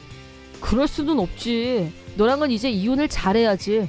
두 사람한테 위자료 청구장 보낼게 라고 하자 아내는 난 이혼 안 할래! 라며 울며불며 매달렸다. 짜치는 아내를 무시하고 처갓집에서 나온 나는 밖에서 기다리고 있던 친구와 같이 집으로 왔다. 그 후 아내와 불륜남에게 위자료를 청구한 나는 모아뒀던 돈에 그 돈을 합쳐서 당초 예상보다 더 좋은 아파트로 이사를 마쳤다. 아내는 친정에서 쫓겨난 건 물론이고 불륜 사실이 직장에 알려졌기 때문에 사표를 낼 수밖에 없었다.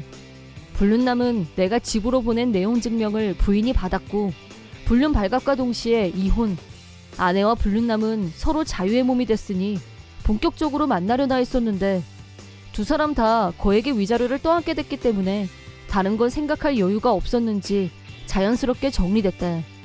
모든 것을 다 잃은 아내는 거리에 나앉게 됐는데 사이비 종교단체에 걸려들면서 불법 다이어트 약을 친구들한테 판매하려고 했다는데 그 일로 친구들도 모두 떨어져 나갔다고 한다. 하지만 아내는 그 약을 팔아야 했고 어쩌다 번 돈은 모두 종교단체에 뺏기면서 자기 벌이는 하나도 안 되는 약 장사를 계속 강요당하고 있다고 한다. 이혼 후 이사를 마친 나는 각오를 새롭게 하고 다시 일에 집중하고 있다. 수입이 올라가면서 여가 생활을 충실하게 보낼 수 있게 됐고 마음 가는 대로 자유롭게 독신 생활을 만끽 중이다. 만약 앞으로 다시 연인을 만날 기회가 생긴다면 겉모습에 속지 말고 상대의 진짜 마음을 잘 알고 시작해야겠다는 생각을 해본다. 내 이름은 소심해. 남편 왕진상과 딸 보람이를 키우는 전업주부이다.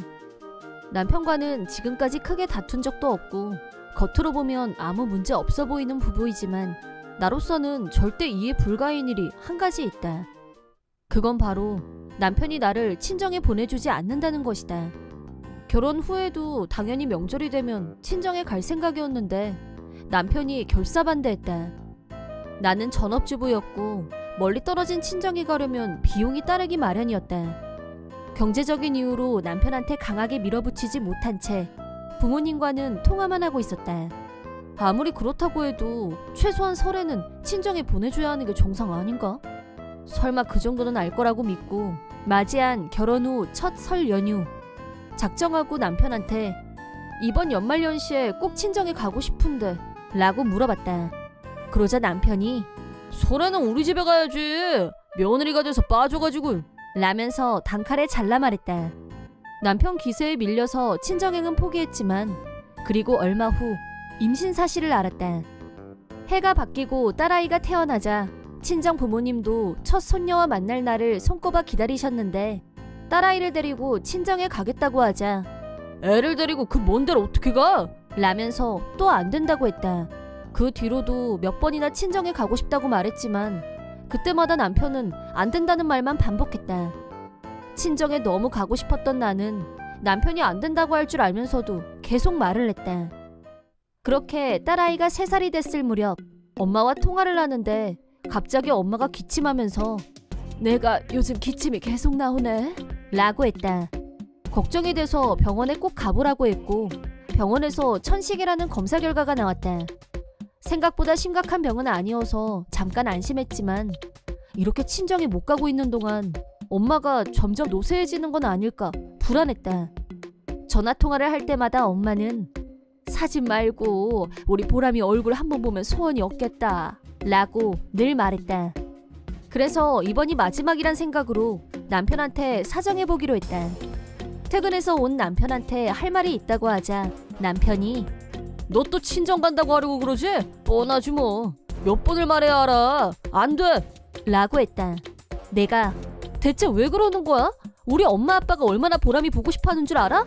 벌써 3살인데 한 번도 못 가봤다는 게 말이 돼? 라고 흥분해서 따지자 남편이 보람이한테는 친할머니 친할아버지가 있잖아. 너 시집 온 애가 아직도 옛날 가족한테 미련을 못 버렸냐? 라는 어느 시대에 온 건지 모를 말을 했다. 너무 놀란 나는 뭐 옛날 가족? 우리 엄마 아빠는 여전히 나한테 가족이야. 요즘 세상에 시집 왔다고 친정의 발길을 끊는다는 게 말이 된다고 생각해? 라고 분노가 폭발했다. 남편은 더 화를 내며 며느리가 됐으면 시 어른들을 공경하는 게 당연한 도리지. 벌써 3년도 더 지났는데 친정 갈 생각이 나고 말이야. 친정 생각은 싹 다 잊으라는 말 안 들려? 라는 황당한 발언을 했다. 그 말을 듣는 순간 소녀 얼굴 보는 게 소원이라는 엄마가 생각나서 울컥 눈물이 나고 말았다. 눈물로 무너진 나에게 남편은 말로 안 되니까 우냐? 애도 아니고 운다고 될 일이야 이게? 넌 대체 몇 살이 돼야 제대로 된 며느리가 되냐? 라면서 더 큰 소리로 화를 냈다. 남편과 가치관의 벽을 느낀 나는 이게 노력으로 바뀔 문제일까? 부부로서 앞으로의 인생에 대해 고민하기 시작했다. 일상에 치이고 생각이 많아진 사이 설 연휴가 다가왔고 너무 당연하게 시댁으로 향했다. 시댁에 도착하자 해마다 친정에 오는 시누이가 먼저 와 있었다. 나는 시누이가 불편했다. 이유는 심플했다. 친정에 오면 손 하나 까딱하지 않는 타입. 오래간만에 친정에 왔으니 푹 쉬고 싶은 심정도 이해하지만 시누이는 나를 대할 때 이거 해라 저거 해라 몸종처럼 부려먹었다. 자기가 해야 할 일도 나한테 하라고 명령했다. 자기 빨래, 자기 먹을 밥까지 전부 나한테 이래라 저래라 시켰다. 며느리면 그런 건 알아서 해야지 라면서 나한테 명령조로 말하는 시누이. 한편 시부모님은 네 일인데 네가 해야지 라고 야단을 쳤지만 시누이는 들은 척도 하지 않았다. 시어머니는 항상 시누이를 대신해서 미안하다, 미안해 라며 나한테 사과하셨다. 하지만 남편은 달랐다. 시누이가 하라면 하는 거지 라며 시누이 편을 들었다. 그날도 시누이는 늘 하던 대로 나 배고프니까 편의점 가서 뭐 좀 사 라며 심부름을 시켰고 자기는 편안하게 앉아 있었다. 저녁이 돼서 시어머니와 같이 저녁 준비를 하는데 남편 핸드폰이 울렸다. 상대는 동네 친구인 듯했고 전화를 끊더니 나 친구들하고 술 한잔하고 올게 라고 하더니 친구들을 만나러 갔다. 시누이는 낮술을 하더니 저녁때가 다 되도록 방에서 잠만 자고 있었다. 거실에는 시부모님과 나, 딸아이만 있었다. 지금이 기회라고 생각한 나는 시부모님께 남편과의 문제를 말씀드리기로 했다. 남편이 친정에 못 가게 해서 3년째 못 가고 있다는 말과 가치관이 너무 달라서 고민이라고 하자 시부모님은 몹시 놀라시면서 두 분이 서로 얼굴을 쳐다보셨다. 그러더니 시어머니가 실은 우리는 진상이한테서 네가 친정 부모님과 사이가 안 좋다고 들었어. 그래서 네가 친정에 안 가고 싶어 한다고 그랬거든? 라고 하셨다. 나는 절대 그런 일은 없다고 말씀드리자 시아버지가 심해야, 내가 여비 줄 테니까 얼른 친정 갈 채비해라. 라고 말씀하셨다. 그러자 그때 방에서 자고 있던 시누이가 갑자기 거실로 나왔다. 시누이는 가긴 어딜 간다는 거야? 제가 가면 내가 집에 왔어도 쉴 수가 없잖아. 라면서 나를 못 가게 막았다. 그때 뭔가 감지한 나는 시누이에게 혹시 진상 씨한테 가스라이팅 하셨어요? 라고 물었다. 누가 가스라이팅을 해? 나는 며느리가 해야 할 도리를 가르쳐줬을 뿐이야. 라고 시누이는 말했고 온화하신 시아버지가 버럭 뭐라고 했는지 그대로 말해봐. 라며 화를 내셨다. 그러자 시누이는 약간 주눅이 들었는지 결혼하면 여자는 옛날 가족은 버리고 남편 가족에게 봉사하는 게 상식이다. 라고 대답했다. 시누이 말이 끝나자 시아버지가 분노하면서 남편한테 전화를 걸었다. 남편은 시아버지가 경로했다는 걸 알고 서둘러서 집으로 돌아왔다. 시아버지는 시누이와 남편을 무릎 꿇게 한 후 너희들은 안 해. 옳게를 뭐라고 생각하는 거냐? 내가 단 한 번이라도 네 엄마 자유를 억압하는 거 본 적 있어? 라며 노발대발. 결론적으로 시누이는 명절에 친정에 와서 편하게 있으려는 얕은 생각으로 남편을 세뇌했고 해마다 나를 꼭 시댁에 붙잡아둬야 된다고 주입했다. 주범이 누구인지 알게 됐지만 그렇다고 해서 남편한테 면죄부를 줄 생각은 없었다. 시아버지 덕분에 정말 오래간만에 친정에 오게 된 나는 손녀와의 첫 대면에 감격하는 친정 부모님을 보면서 남편과 이혼할 결심을 했다. 지금까지의 상황을 말씀드리자 부모님은 네가 원한다면 친정으로 오라고 하셨다. 몇 년 만에 설 연휴를 친정에서 편안하게 보낸 후 이혼 서류를 챙겨서 남편이 있는 집으로 돌아왔다. 남편은 그날 바로 시부모님께 쫓겨나서 이미 집에 와 있었다. 내가 딸아이와 집에 들어오자 그동안 자기가 잘못한 일에 대해서 반성했다면서 바로 사과부터 했다. 하지만 나는 친정 부모님과의 소중한 시간을 남편에 의해 빼앗겼다는 사실을 용서할 수 없다고 한 후 이혼 서류를 건넸다. 남편은 상당한 충격을 받았는지 진심 아니지? 내가 사과할게. 한 번만 용서해줘. 앞으로는 가고 싶을 때 아무 때나 친정에 가도 돼. 라고 했지만 이미 결심한 이상 번복은 없었다. 내 사인이 들어간 이혼 서류를 올려놓고 짐을 싸서 나오자 남편이 따라 나오면서 계속 미안하다고 했다. 그런 남편을 무시하고 나는 친정으로 다시 왔다. 하지만 남편이 이혼에 합의해주지 않고 시간을 끌어서 시부모님께 상의했는데 시부모님은 이혼이란 말에 마음 아파하셨지만 내 입장을 생각한다면 충분히 이해된다면서 만류하지 않으셨다. 시부모님의 설득에 힘입어 남편이 마침내 이혼에 동의했다. 매달 양육비 지급을 약속받은 후 완전히 결별했다.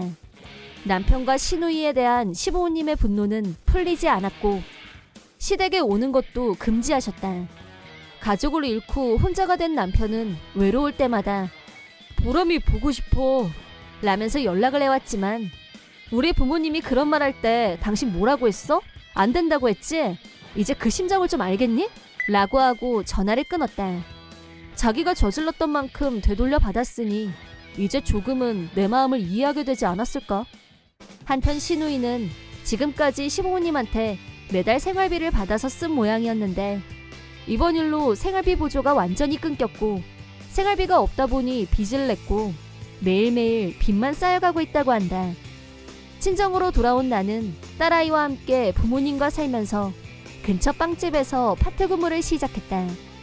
남편한테 억압당하면서 사는 것보다는 지금 생활이 몇 배는 더 행복하게 느껴진다. 앞으로도 전 남편과는 최대한 교류하지 않기로 마음먹고 있다. 내 이름은 고연봉. 남편 한심한과 초등학교 2학년 딸과 셋이서 살고 있다.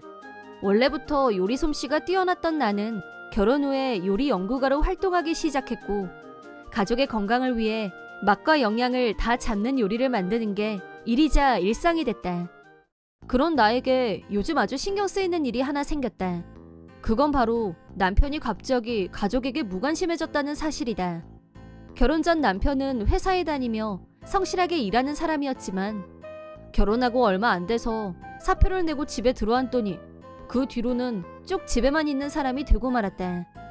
경제적으로는 전혀 도움이 안 됐지만 남편은 나와 딸아이에게 자상했고 집안일도 잘 도와줬기 때문에 그동안은 용서가 됐었는데 몇 달 전부터 갑자기 나와 딸아이를 대하는 태도가 급변했다. 집에 있을 때도 거의 대화가 없었고 안 보여서 찾아보면 말도 없이 외출한 경우가 종종 있었다. 너무 티나게 달라진 남편을 보면서 제일 먼저 의심한 건 불륜이었다. 하지만 아무 증거도 없이 무조건 의심하고 따질 수는 없는 일.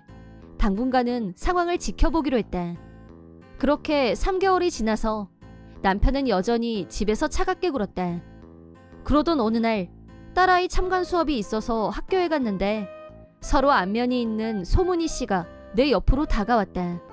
소문희 씨는 일단 겉모습이 화려했고 남편이 잘 나가는 대기업에 다닌다고 자랑을 입에 달고 살았다. 가정적인 이미지도 아니고 허세투성이라 거리를 두고 지내는 편이었다. 평소에 대화도 별로 안 해봤는데 갑자기 옆에 와서 말을 걸어서 깜짝 놀랐다.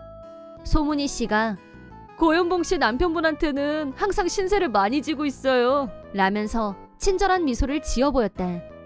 저희 남편하고 아는 사이셨어요? 라고 묻자 그럼요 아주 잘 알아요 아주 잘 알죠 라며 의미심장하게 말하는 태도가 신경에 거슬렸다. 더 이상 할 얘기도 없고 해서 가볍게 목례를 난 후 소문희 씨한테서 몇 발짝 거리를 뒀다. 그런데 소문희 씨가 다음 주 월요일에 시간 있어요? 라고 훅 들어왔다. 내가 대답을 안 하자 중요한 얘기가 있으니까 시간 꼭 비워주세요 라면서 일방적으로 장소와 시간을 정했다. 대체 나하고 무슨 중요한 얘기가 있다는 건지 전혀 감이 오지 않았지만 분명히 남편과 관련된 얘기일 거라는 느낌적인 느낌. 그것도 현재 남편 모습을 떠올리면 아주 불길한 예감이 들었다. 약속 당일 지정한 장소로 가자 소문희 씨가 먼저 와서 기다리고 있었다. 안녕하세요 라고 인사를 하자 어머 일찍 오셨네요 라며 여유있게 나를 맞이했다. 자리에 앉아서 커피를 주문하자 소문희 씨가 단도직입적으로 얘기할게요 라고 말을 시작했다. 나는 조용히 소문희 씨의 말을 기다렸다. 나 고현봉 씨 남편하고 사귀는 사이예요 라고 말했다. 만나기 전부터 불길한 예감은 들었었지만 이렇게 뻔뻔하게 자기 입으로 불륜을 털어놓다니 한 방 먹고 휘청거리는 꼴이 되고 말았다. 적당한 말이 생각나지 않아 입을 다물고 있자 소문희 씨가 다시 말을 이어갔다. 한심한 씨는 원래 자기 같은 타입보다는 나처럼 섹시한 타입을 좋아했대. 그래서 지금 나한테 푹 빠져있다 보니까 고현봉 씨나 딸한테는 아무 관심이 없어졌다고 하더라고 라면서 나를 비웃는 듯이 말하며 혼자 웃었다. 내가 가정 있는 남자하고 그런 관계를 맺는 게 정당하다고 생각하세요? 소문희 씨도 남편이 있고 아이가 있는 사람이잖아요 라고 묻자 난 이미 남편도 애도 버릴 각오가 되어 있어. 그러니까 고영봉 씨도 빨리 이혼해주면 안 될까? 난 한심한 씨랑 새 출발하고 싶거든 라며 여유있게 웃어 보였다. 대체 무슨 이유로 한심한을 그렇게 갖고 싶어 하는지 나로서는 이해가 안 됐다. 시간을 좀 주세요 라고 내가 말하자 소문희 씨는 일주일 후에 다시 이 자리에서 만나자고 했다. 집에 온 후 이혼에 대해서 진지하게 생각하기 시작했다. 애초에 나는 남편의 무엇에 끌렸었는지 의문이 들었다. 결혼 후 남편은 직장도 안 다니고 내가 번 돈으로 살고 있는 백수에 불과했다. 그런데도 결혼 생활을 지속했던 이유는 남편이 나와 딸아이에게 다정다감 있기 때문이었다. 하지만 지금 남편의 모습은 돈도 안 벌어 집에도 없어. 나하고 딸아이한테 갑자기 차갑게 군다 싶더니 다른 엄마와 불륜 중이란다. 이런 남자와 이혼을 안 할 이유가 과연 있을까? 냉정하게 판단한 결과 나는 즉시 이혼하기로 결심했다. 일주일 후 남편하고는 아직 이혼 얘기를 공식화하지 않았지만 수면 아래에서 이혼 준비를 시작했다. 현재 상황, 남편은 내가 소문희 씨와 카페에서 만난 후로 한 번도 집에 들어오지 않았다. 이렇게 노골적으로 나온다면 나도 관용은 베풀지 않을 생각이다. 약속 시간에 카페로 나가자 소문희 씨와 남편이 같이 있었다. 남편이 같이 올 거라고는 생각하지 못했었지만 어차피 이혼 얘기를 할 생각이었으니까 차라리 잘 됐다 싶었다. 내가 자리에 앉자 남편은 내 눈을 피하면서 떨떠름한 표정으로 자세를 고쳤다. 이번에도 먼저 말을 시작한 건 소문희 씨였다. 소문희 씨가 이혼할 결심은 굳혔어? 라고 하길래 이미 이혼 준비를 시작했다고 알려줬다. 그러자 소문희 씨는 신이 나서 실은 우리 같이 살 아파트 벌써 계약했거든 라고 하더니 계속해서 우리 정말 진지하게 만나는 거야. 연봉 3억이 중요한 게 아니고 난 이 남자랑 결혼하고 싶을 뿐이야 라고 했다. 너무 어이가 없어서 내가 연봉 3억은 난데요? 라고 하자 지금까지 입을 다물고 있던 남편이 무슨 헛소리야! 라며 버럭 소리를 질렀다. 그 순간 소문이가 뭐래? 그게 사실이야? 라면서 남편을 쳐다봤다. 남편은 아니야 아니라니까? 라면서 허둥지둥 변명거리를 찾으려고 땀을 뻘뻘 흘렸다. 상황을 파악한 나는 소문희 씨에게 팩트를 알려주기로 실은 나는 요리 연구가로 활동하면서 SNS에서 화제가 됐고 요리책도 여러 권 출판했다. 주부들 사이에서는 제법 유명인이다. 최근에는 동영상 채널을 개설했는데 수입이 예상외로 늘어났다. 그 결과 현재 내 연봉은 3억이 넘는 수준에 올라와 있다. 남편은 그런 나한테 기생하면서 아예 직장에 다닐 생각 자체가 없어졌는지 이력서조차 내지 않고 벌써 몇 년째 백수로만 지내는 중이었다. 내가 팩트를 알려주자 소문이는 조금 전까지 연봉은 상관없다고 떠들었던 입으로 이 양아치 같은 새끼 너 나 속였냐? 라며 격분. 진정하라며 싹싹 비는 남편에게 아파트 계약금은 어떻게 냈어? 가구며 전기 제품은 뭘로 샀어? 라고 하자 남편은 입을 다물었다. 내가 당신한테 모아둔 돈이 있는 것도 우리 집 돈은 내가 다 관리하는데? 혹시 어디서 돈 빌렸어? 라고 묻자 고개를 수그린 채 입을 더 꾹 닫았다. 소문이는 기가 막혀. 그럼 이제 어쩔 거야? 나 남편한테 이혼당하고 친권도 뺏겼어! 라며 흥분해서 남편한테 욕하더니 오열하기 시작했다. 재산분여하면 나한테도 돈이 들어오니까 그걸로 어떻게 해결할 수 있을 거야? 라고 태평하게 말하는 남편의 멍청한 발언에 나는 허탈감을 느꼈다. 내가 당신 불륜이 이혼 사유인데 재산분여라니? 당신한테 돌아갈 돈은 없어. 변호사 선임해서 두 사람한테 위자료 청구할 거니까 각오하고 있어. 라고 한 후 더 있을 이유가 없어서 카페에서 나왔다.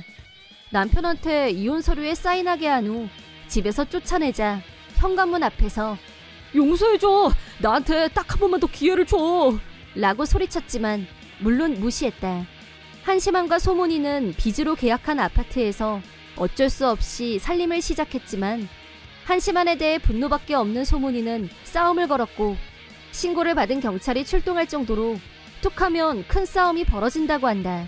빚을 갚기 위해 한심한은 낮밤 가리지 않고 고된 육체노동을 하고 있다는데 체력적, 정신적으로 한계 상황에 있다고 하고 가정이 파탄나고 빚밖에 없는 남자와 같이 살게 된 소문이는 불난 집에 기름 붓듯이 위자료가 차례차례 청구되자 멘탈 붕괴. 현재 정신과 치료를 받으면서 위자료를 갚기 위해 알바를 하고 있다고 한다. 한편 나는 남편이 나가고 딸아이와 둘이 살게 된 후 오히려 스트레스가 줄어들면서 일에 대한 의욕이 더 상승했다. 덕분에 수입은 더 안정적이게 됐고 연휴에 맞춰서 딸아이와 부모님을 모시고 해외여행을 떠나는 게 요즘 나의 즐거움이다. 남편의 배신은 충격이었지만 막장까지 다 보고 나니 아무 미련도 남지 않고 이혼과 동시에 모든 감정이 다 정리된 기분이다. 싱글 마더가 됐지만 딸아이와 둘이 힘을 합쳐서 험한 세상 힘차게 헤쳐나갈 생각이다. 사이다 무비튼. 나는 중학생인 아들, 남편과 3명이서 살고 있었다.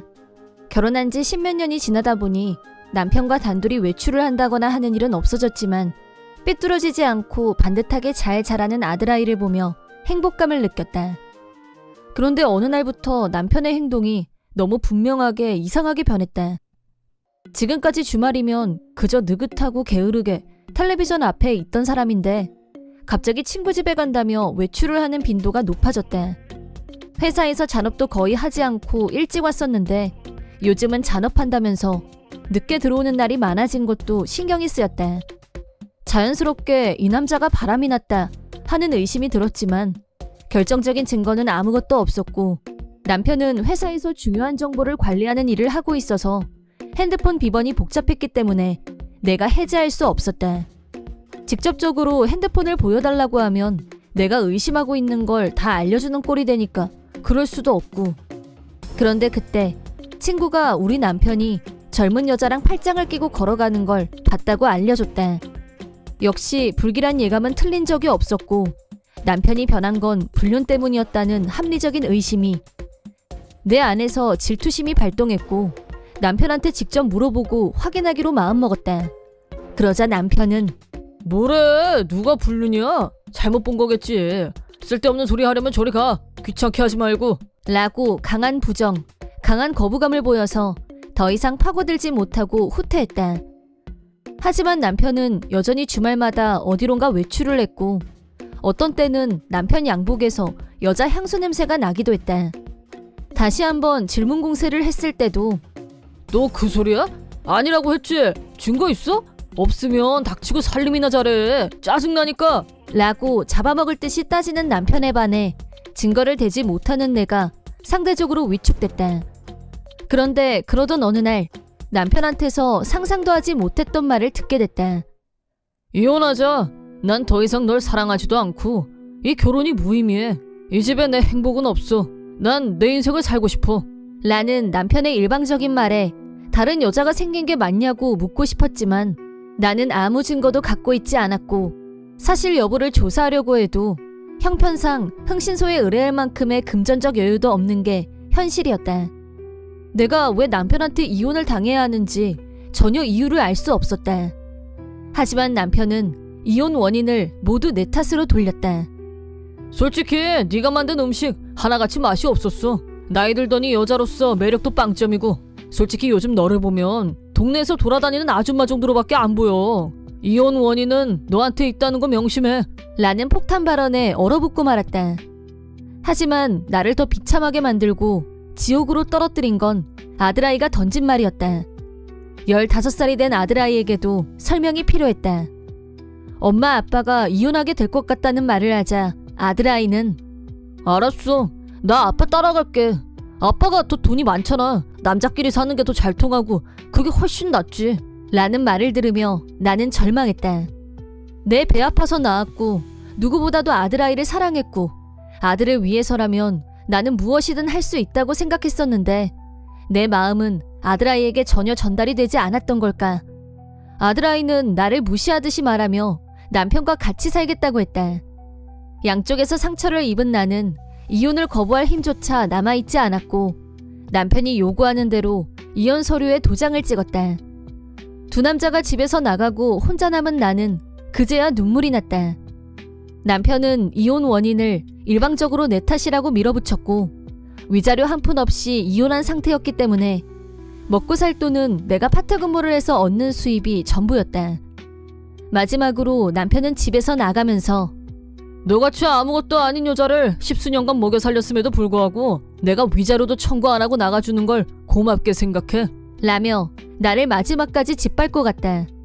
나의 자존감은 바닥조차 남아있지 않았다. 하지만 살아야 했고 살기 위해서는 파트근무를 계속해야만 했다. 파트근무를 늘려서 쉬지 않고 일했는데 같이 근무하는 동료들한테서 많은 위로를 받았다. 차츰 혼자서라도 열심히 살자고 긍정적으로 생각했다. 그렇게 몇 달이 지났는데 아들아이가 갑자기 나를 찾아왔다. 마지막에 나한테 비수를 꽂은 아들아이였지만 얼굴을 보니 반가움이 앞섰다. 얼른 들어오라고 집안에 들어오게 하자 아들아이가 자기 가방에서 뭔가를 잔뜩 꺼냈다. 그것들의 정체를 파악한 후 나는 큰 충격을 받았다. 이건 아빠 불륜 준 거야. 엄마 느낌이 맞았어. 아빠는 엄마랑 결혼하고 나서부터 계속 여자가 있었어. 이혼하고 나서 내가 물어봤더니 완전 다 자기 입으로 불었다는 거. 내가 그거 다 녹음해놨으니까 엄마는 이제 그걸로 위자료 청구할 수 있어. 아들아이의 대반전 행동에 나는 너무 놀라서 목소리도 나오지 않았다. 너 혹시 그 증거 잡으려고 아빠를 따라갔던 거니? 라고 묻자 아들아이는 조용히 고개를 끄덕였다. 내가 봐도 이건 딱 불륜각인데 엄마가 증거를 전혀 안 갖고 있는 것 같더라고. 연기였지만 엄마 상처받게 해서 미안해.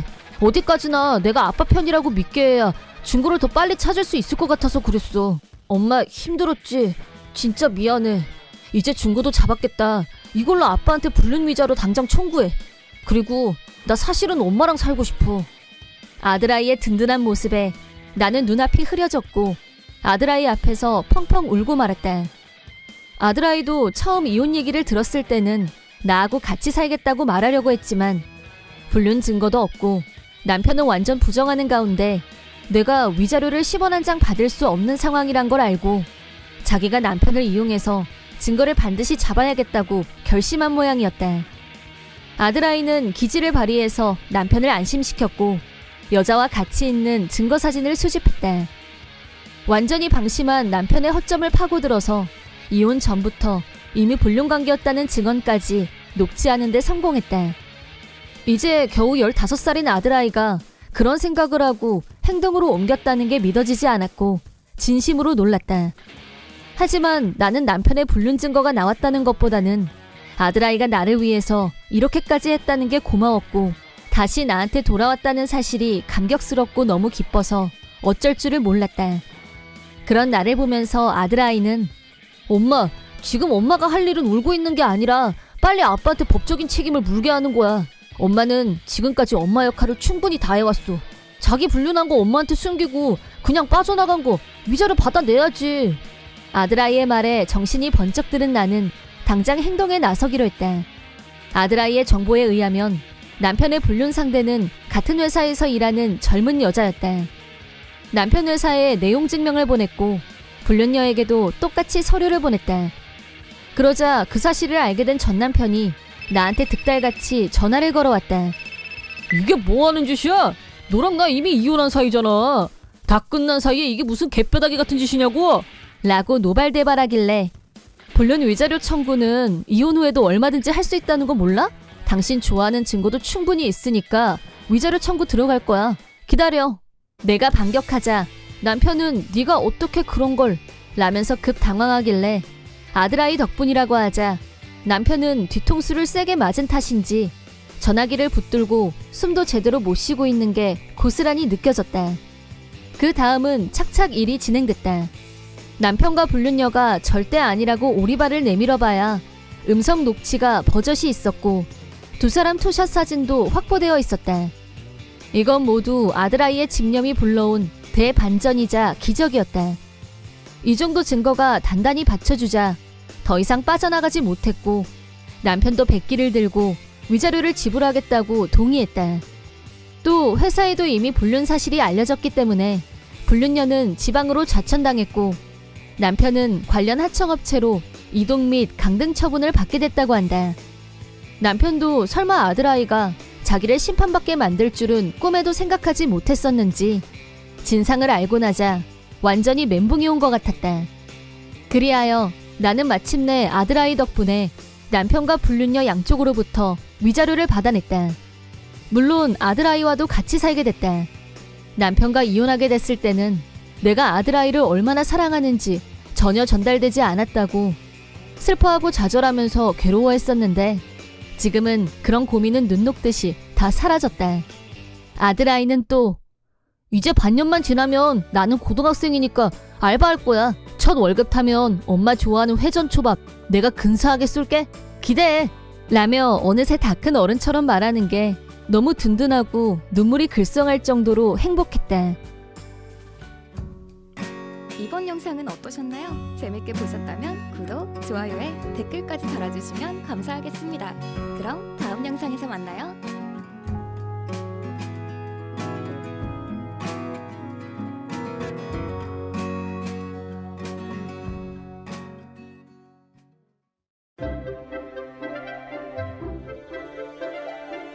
사이다 무비튼.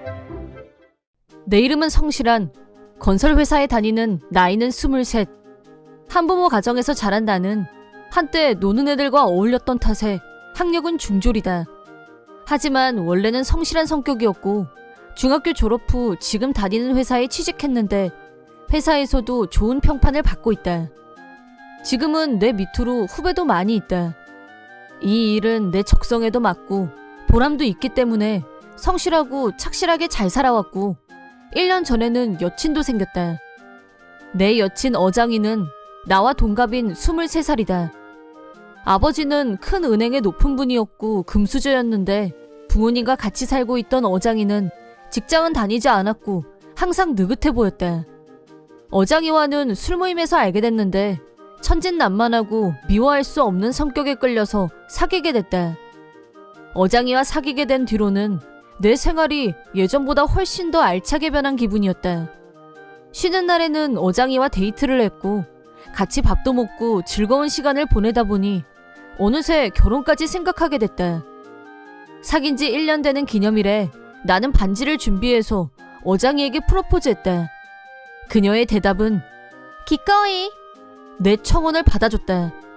어장이와 결혼을 약속한 나는 부모님께 인사드리러 찾아갔다. 어장이 집은 내가 상상했던 그 이상으로 대저택이었고 안으로 들어가는 게 망설여질 정도로 대단했다. 긴장하며 집 안으로 들어가자 어장이 부모님은 현관까지 나와서 나를 맞아주셨다. 아버님은 첫인상부터 평범하지 않은 아우라가 느껴졌고 어머님은 후덕한 분위기에 얘기하는 걸 좋아하는 분이셨다. 어머님은 나한테 이름이 뭐예요? 대학교는 어디 나왔어? 직업은 뭐야? 쉴 새 없이 쏟아지는 질문에 나는 하나도 숨기지 않고 솔직하게 대답했다. 내가 중졸에 한부모 가정에서 자랐다고 하자 어장이 아버지의 태도가 돌변했다. 나를 노려보는가 싶더니 홀어머니의 중졸?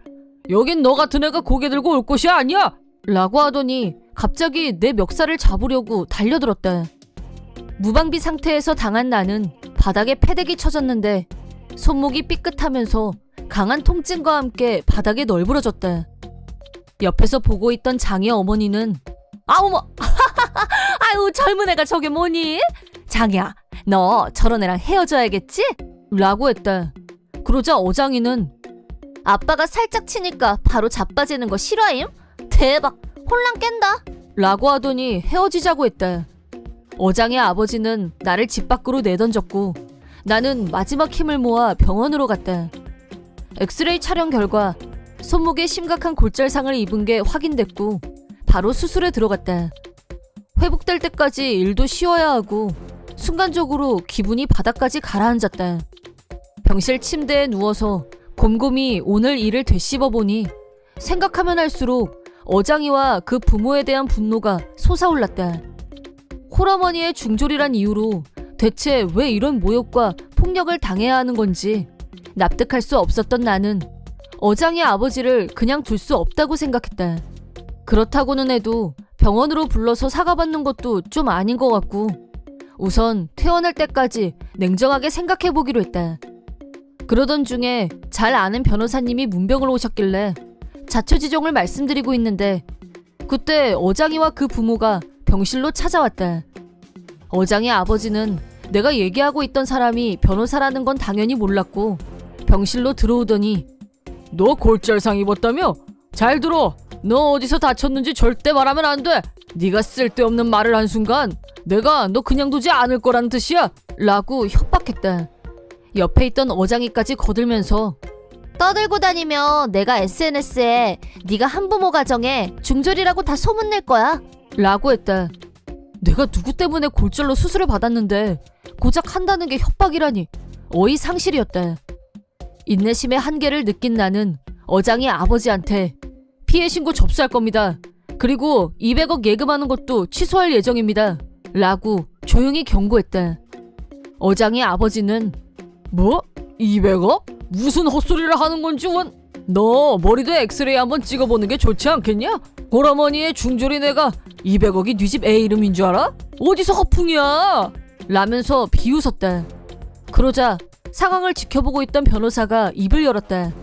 변호사는 나한테 사실을 말해줘도 되겠냐고 확인하더니 성실한 씨가 어떤 분인지 모르고 계신 것 같군요. 여기 계신 성실한 씨는 유명 인터넷 관련 서비스를 중심으로 글로벌하게 사업을 이끄신 대기업 오너의 아드님이십니다. 라고 했다. 사실 내 친부는 프로야구팀을 소유하고 있을 정도의 대기업 창업주였다. 엄마는 미혼모 신분으로 나를 낳았는데 아버지한테 임신했다는 사실도 알리지 않고 혼자 숨어서 나를 낳고 키운 과거사가 있었다. 엄마가 말도 없이 잠적한 이유는 아버지가 너무 유명하고 대단한 사람이었기 때문에 자신과 내 인생에 자유가 없어질 것 같아서 두려웠다는 게 엄마의 이유였다. 하지만 아버지는 엄마를 진심으로 사랑했었고 임신했단 사실을 알았다면 틀림없이 엄마와 결혼했을 거다. 그런 사실을 다 알고 있었지만 엄마는 그래도 고민 끝에 미혼모의 길을 선택했다. 그런데 내가 20살이 됐을 때 갑자기 아버지란 사람이 내가 다니는 회사 앞으로 찾아왔다. 뉴스에서나 보던 사람이 내 이름을 불러서 그저 놀라울 뿐이었는데 네가 성실한이니? 라고 하더니 눈물을 글썽였다. 아버지는 그 무렵 말기 암으로 여명 선고를 받은 상태였고 뉴스에서 그 사실을 알게 된 엄마가 고민 끝에 20년 만에 연락을 한 거였다. 엄마는 그때 내 존재를 처음으로 알렸다. 아버지는 나를 꼭 끌어안더니 병원 주소가 적힌 종이를 나에게 내밀었다. 엄마는 나에게 과거사에 대해 모든 걸 털어놓았고 나는 아버지가 입원해 있는 병실을 자주 찾아갔다. 이 세상에 없다고 생각했던 아버지가 아픈 몸을 이끌고 직접 찾아와줬다는 사실이 한없이 기뻤다. 그런 재회의 기쁨도 잠시 아버지는 반년 후에 먼 곳으로 떠나셨다. 비록 짧은 시간이었지만 아버지와 같이 보낼 수 있는 시간이 있었다는 것만으로도 감사한 마음이었다. 장례식이 끝나고 한참 후에 갑자기 변호사란 사람이 나를 찾아왔다. 변호사는 아버지가 남긴 것이라면서 서류를 건넸다. 서류는 아버지의 유언장이었다. 거기에는 200억 원이라는 거금을 나에게 상속한다는 내용이 적혀 있었다. 금액이 너무 비현실적이어서 정신이 혼미할 지경이었다. 난데없이 이런 거금이 하늘에서 툭 떨어지다니. 어떻게 해야 할지 모르겠다고 하자 변호사가 조언을 해줬다. 나는 이왕이면 어장의 아버지 은행에 예금을 해야겠다고 생각했었는데 이번 일을 계기로 그 계획을 철회하겠다는 뜻을 변호사에게 전달했다. 변호사가 그 얘기를 어장의 아버지에게 설명하자 다시 한번 어장의 아버지의 태도가 급변했다. 아니, 어장의 가족 전체가 일치단결해서 나를 설득하려고 달려들었다. 어장의 아버지는 그럼 그렇다고 미리 말을 했어야지. 왜 시치미를 뗐어? 내가 오해해서 미안하네. 자네와 내 딸의 결혼을 허락하겠네. 라며 손바닥 뒤집듯이 말을 바꿨다.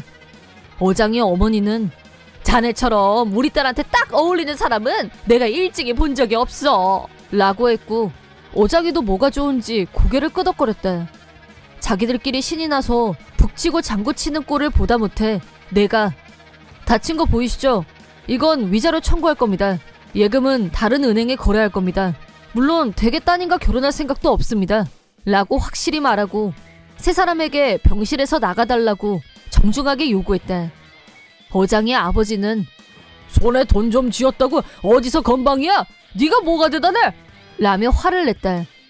변호사가 위자료 및 병원비는 나중에 정식으로 청구하겠습니다. 라고 하자 찍소리도 못하고 돌아갔다. 어장의 아버지 은행에는 미리 200억 예금을 상담해뒀던 터라 이번 불상사로 인해 다른 은행을 모색하려고 한다는 뜻을 전달하자 어장의 아버지의 언행이 크게 문제시됐다. 엄연히 상해 사건을 일으킨 장본인이기 때문에 은행에서 퇴사 조치된 건 물론 다른 곳으로 옮기지도 못하고 실직자 신세가 됐다. 실직자가 됐는데 나한테 입힌 상해에 대한 위자료와 병원비, 수술비까지 청구받자 어장의 아버지는 지금까지 살던 대저택을 유지할 능력이 안 됐고 그 집을 팔고 이사를 가야 했다. 어장이와 그 모친은 그게 불만이었는지 어장이 부모는 이혼했고 현재 어장이는 모친과 둘이서 아파트를 얻어서 살고 있다고 한다. 원래 백수였던 어장이는 취업이 쉬울 리가 없었고 모친과 둘이서 호텔 청소 업무 일을 하면서 근근히 먹고 살고 있다고 한다. 나한테 딱 한 번 다시 만나자는 내용의 라인이 오긴 했는데 바로 차단했고 지금은 연락이 되지 않는다. 한편 나는 아버지에게 받은 재산은 모두 예금하고 지금까지와 똑같이 살고 있다. 한 가지 사치를 한 일이 있다면 엄마랑 같이 여행을 다녀온 정도를 들 수 있을 것 같다. 아버지한테 받은 돈은 엄마한테 효도하는 데 쓸 생각이다. 그래서 앞으로는 해마다 엄마와 여행을 다닐 계획이다.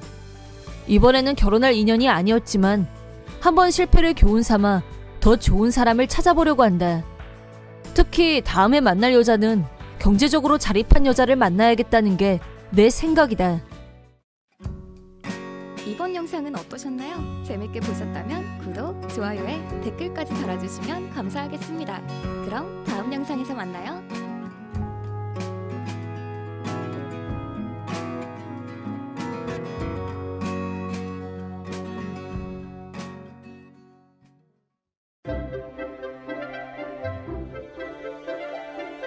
사이다 무비튼.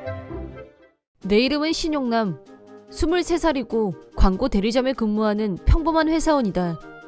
나는 고딩 때부터 사귀어온 여친이 있다. 여친 한진자와는 가족끼리도 왕래가 있을 정도로 깊은 사이이다. 우리는 서로의 집으로 오가며 양쪽 어머니 집밥을 자주 먹었다. 특히 나는 한진자 아버지와 사이가 좋았다. 나는 초등학교 때부터 축구를 했는데 그때 한진자 아버지가 우리 축구팀 코치셨다. 한진자보다 더 먼저 안 사이이고 나를 가르치셨던 분이라 나를 친아들처럼 대해주셔서 항상 감사했다. 보고 싶은 축구 시합이 있으면 한진자 집에 가서 코치님과 같이 술을 마시면서 TV로 시합을 보는 날이 많았고 여친 가족과도 그런 소소한 추억이 가득했다. 하지만 어느 날 갑자기 그런 관계가 끝나버리고 말았다. 그날도 나는 여느 때처럼 한진자 집에서 저녁을 맛있게 먹고 있었다. 평소와 다르게 힘이 없어 보였던 한진자는 갑자기 울음을 터뜨렸다. 깜놀해서 "너 왜 그래?" 라고 반사적으로 물었다. 그러자 한진자는 더 크게 울면서 "실은 나 다른 좋아하는 사람이 생겼어" 라고 했다. 나와 부모님은 순간 얼음이 됐고 한진자는 계속해서 "그 사람 대기업 사원이야. 그만 헤어지자" 라고 했다. 갑툭튀 결별 선언에 뭐가 뭔지 정신을 차릴 수 없었는데 코치님이 "대체 어떤 놈인데 그래? 용남이보다 더 좋은 남자가 어디 있다고? 다시 생각해. 기회는 지금뿐이야" 라고 설득했다. 그러자 한진자는 "그 사람 대기업 전자회사에 다니는 엘리트라니까" 라고 하더니 그 남자를 어떻게 만나서 사귀게 됐는지 설명했다. 그 남자와는 술자리에서 우연히 알게 됐는데 남자 쪽에서 먼저 대시해왔고 그러다 보니 그쪽으로 마음이 끌리게 됐다고 했다. 더구나 조건적으로 대기업에 다니는 남자가 나보다 장래성이 있다고 판단한 것 같았고 결국 환승연애를 결심한 모양이었다. 한진자는 결심을 굳힌 상태였고 부모님이 아무리 만류해도 전혀 들으려고 하지 않았다. 세 사람이 싸우는 모습을 지켜보던 나는 어느 순간부터 비참한 기분이 들었다. "그만 됐습니다" 라고 내가 상황을 정리, 결별을 인정했다. 한진자 부모님은 침통한 얼굴로 나한테 미안하다고 하셨다. 하지만 두 분은 나한테 미안한 일을 하신 적이 없었고 지금까지 감사했다는 인사를 드리고 밖으로 나왔다. 그리고 한동안 나는 충격을 이겨내지 못하고 힘든 시기를 보냈다. 힘들어하는 나를 위로하기 위해 친구들이 자주 술자리에 불러내서 격려해준 덕분에 다시 힘을 얻을 수 있었다. 어느 날 남자 4명이서 술을 마시고 있었는데 옆자리에서 술을 마시고 있던 3명의 여자들이 말을 걸어왔다. 3명 중 1명하고 잘 통했고 그 자리에서 서로 연락처를 주고받았다. 조금씩 서로 간의 거리를 좁혀가면서 감정을 키워가다가 만나고 2달쯤 됐을 때 사귀는 사이가 됐다. 한진자한테 차이고 6개월 정도 지나서 나에게도 새로운 여친이 생긴 것이다. 그녀의 이름은 한다정. 나보다 2살 연상으로 25살이었다. 야무지고 똑똑한 이미지이지만 허당 기질도 있고 그 모든 게 내 눈에는 마냥 귀엽기만 했다. 다정이와 사귀고 난 후 내 머릿속에는 이미 한진자는 그림자도 없이 사라지고 새로운 삶의 활력이 솟아나고 있었다. 다정이와의 만남이 순조롭게 진행되고 있는 와중에 반년 만에 한진자한테서 라인이 왔는데 생뚱맞게 다시 시작하자는 내용이 적혀 있었다. 미련이라고는 1도 남지 않은 터라 바로 거절했지만 한진자는 계속 치근덕거렸고 그럴수록 더 무시했다. 퇴근 후 다정이와 밖에서 저녁을 먹고 같이 우리 집으로 왔는데 집 앞에 웬 여자가 서 있길래 가까이 가서 봤더니 한진자였다. 한진자는 다정이를 보자 신용남, 네 앞에 있는 여자 누구야? 라며 버럭 화를 냈다. 내가 내 여친인데? 라고 하자 헉! 말도 안 돼. 너 나랑 고딩 때부터잖아. 근데 딸 두고 다른 여자를 만난다고? 라고 했다. 네가 먼저 딴 남자 생겼다고 나 쳤잖아. 라고 하자 나 그 남자랑 헤어졌어. 라고 했다. 사연을 들어보니 한진자가 환승연애로 선택한 남자는 대기업 전자회사 사원이 아니라 대기업 전자회사의 하청업체 공장에 다니는 사람이었다는 거였다. 최근에 그 사실을 알게 됐고 순전히 대기업에 다닌다는 점에 끌렸던 한진자로서는 더 이상 만날 이유가 없었고 헤어진 거였다. 한진자는 부탁이야, 우리 다시 만나자. 나한테는 신용남 너밖에 없다는 걸 깨달았어. 라면서 자기 입장만 계속 내세웠다. 하지만 나는 일말의 망설임도 없이 지금 나한테는 이 여자가 제일 중요해. 내 평생을 같이 하고 싶은 사람도 여기 한다정이야. 라고 하고 한진자와의 재결합 요구를 거부했다. 그러자 조용히 돌아갔는데 그게 끝이 아니라 더 집착적으로 나를 따라다니기 시작했다. 다음날 퇴근하고 회사 밖으로 나왔는데 한진자가 나를 기다리고 있었다. 깜놀해서 너 여기서 뭐해? 라고 묻자 울면서 너 그 여자랑 헤어져! 라고 소리 지르면서 내 어깨를 잡고 흔들었다. 싫다고 했잖아! 라고 뿌리치고 얼른 도망쳤는데 그 다음날도 또 그 다음날도 회사 앞에서 지키고 서서 나를 기다렸다. 그럴 때마다 거절했지만 매일 장문의 메시지를 라인으로 보낼 정도로 병적으로 굴었다. 점점 무서워진 나는 한진자의 라인을 차단했다. 더욱 철저하게 무시하기로 결심했지만 자기가 차단당한 걸 알고 열이 받은 한진자는 말도 안 되는 짓을 저질렀다. 어느 날 평소와 다름없이 집에 도착해서 현관문을 열자 갑자기 등 뒤에서 누가 튀어나오더니 나를 밀치고 집 안으로 들어갔다. 범인을 붙잡고 얼굴을 봤더니 역시 한진자였다. 한진자는 커터칼을 꺼내서 칼날을 드러냈고 나랑 다시 사귄다고 말해! 라고 협박했다. 너 미쳤어? 집착 좀 작작해! 라고 하자 커터칼을 나한테 휘둘렀다. 위험천만한 순간에 필사적으로 방어하고 있을 때 마침 퇴근하면 우리 집으로 오기로 약속했던 다정이가 우리 집에 도착했고 하고 비명을 지르면서도 핸드폰으로 경찰에 신고했다. 그러자 한진자가 이번에는 커터칼을 다정이에게 빼들었고 나는 민첩하게 빈틈을 노려 한진자를 제압했다. 한진자는 신고를 받고 출동한 경찰에 의해 체포된 후 연행됐다. 경찰서로부터 연락을 받은 한진자 부모님이 놀라서 달려오셨다. 한진자 어머니는 울면서 나한테 미안하다고 하셨다. 코치님은 진짜가 이런 짓까지 할 정도로 망가졌을 줄은 몰랐다. 라며 상당히 충격을 받은 모습이었다. 경찰 조사를 통해 한진자는 나에 대한 미련 때문에 계획적으로 범행을 준비했다고 자백했다. 스토커 행위를 한 한진자에게 나는 위자료를 청구했다. 오랜 연인이었지만 이런 흉한 꼴을 보고 나니 정나머리가 떨어졌다. 경찰에 체포된 사실이 알려지면서 한진자는 회사에서 해고됐다. 화가 난 부모님한테도 쫓겨나서 이제 갈 곳도 없고 새 직장을 찾으면서 힘들게 살고 있다고 들었다. 회사 다니면서 모아뒀던 돈은 내 위자료로 다 날아갔고 현재 한진자는 무일푼이나 다름없었다. 스토커로 체포됐다는 소문은 순식간에 퍼져나갔고 고등학교 동창들 사이에서 손절당하는 존재가 되고 말았다. 주변에서 모든 사람들이 떠나자 그제야 자기가 한 행동을 후회하게 됐는지 한진자는 나한테 사과 내용의 편지를 보내왔다. 나한테 라인을 차단당한 상태이고 경찰에서 2번 다시 나한테 접근하지 말라고 경고를 받았기 때문에 손편지를 보내는 게 마지막 방법이었던 것 같다. 그 후 한진자는 기숙사가 딸린 전자부품 공장에 들어가게 됐고 가족도 친구도 없는 곳에서 혼자서 외롭게 지내고 있다고 한다. 한편 한진자 부모님은 경찰서에서 만난 후 다시 우리 집으로 직접 찾아오셔서 사과하셨다. 진자하고는 연을 끊을 생각이다 라면서 나한테 진심으로 미안하다고 하셨다. 코치님과는 워낙 사이가 좋았기 때문에 이런 결말을 맞이하게 된 게 더욱 안타까웠다. 하지만 마지막까지 내 입장에서 나를 이해해 주시고 사과까지 하는 모습을 보면서 많은 위안을 얻었다. 한진자 부모님하고는 원래부터 집이 가까워서 가끔 동네 마트에서 만나게 될 때도 있는데 그때마다 웃는 얼굴로 인사하려고 노력하고 있다.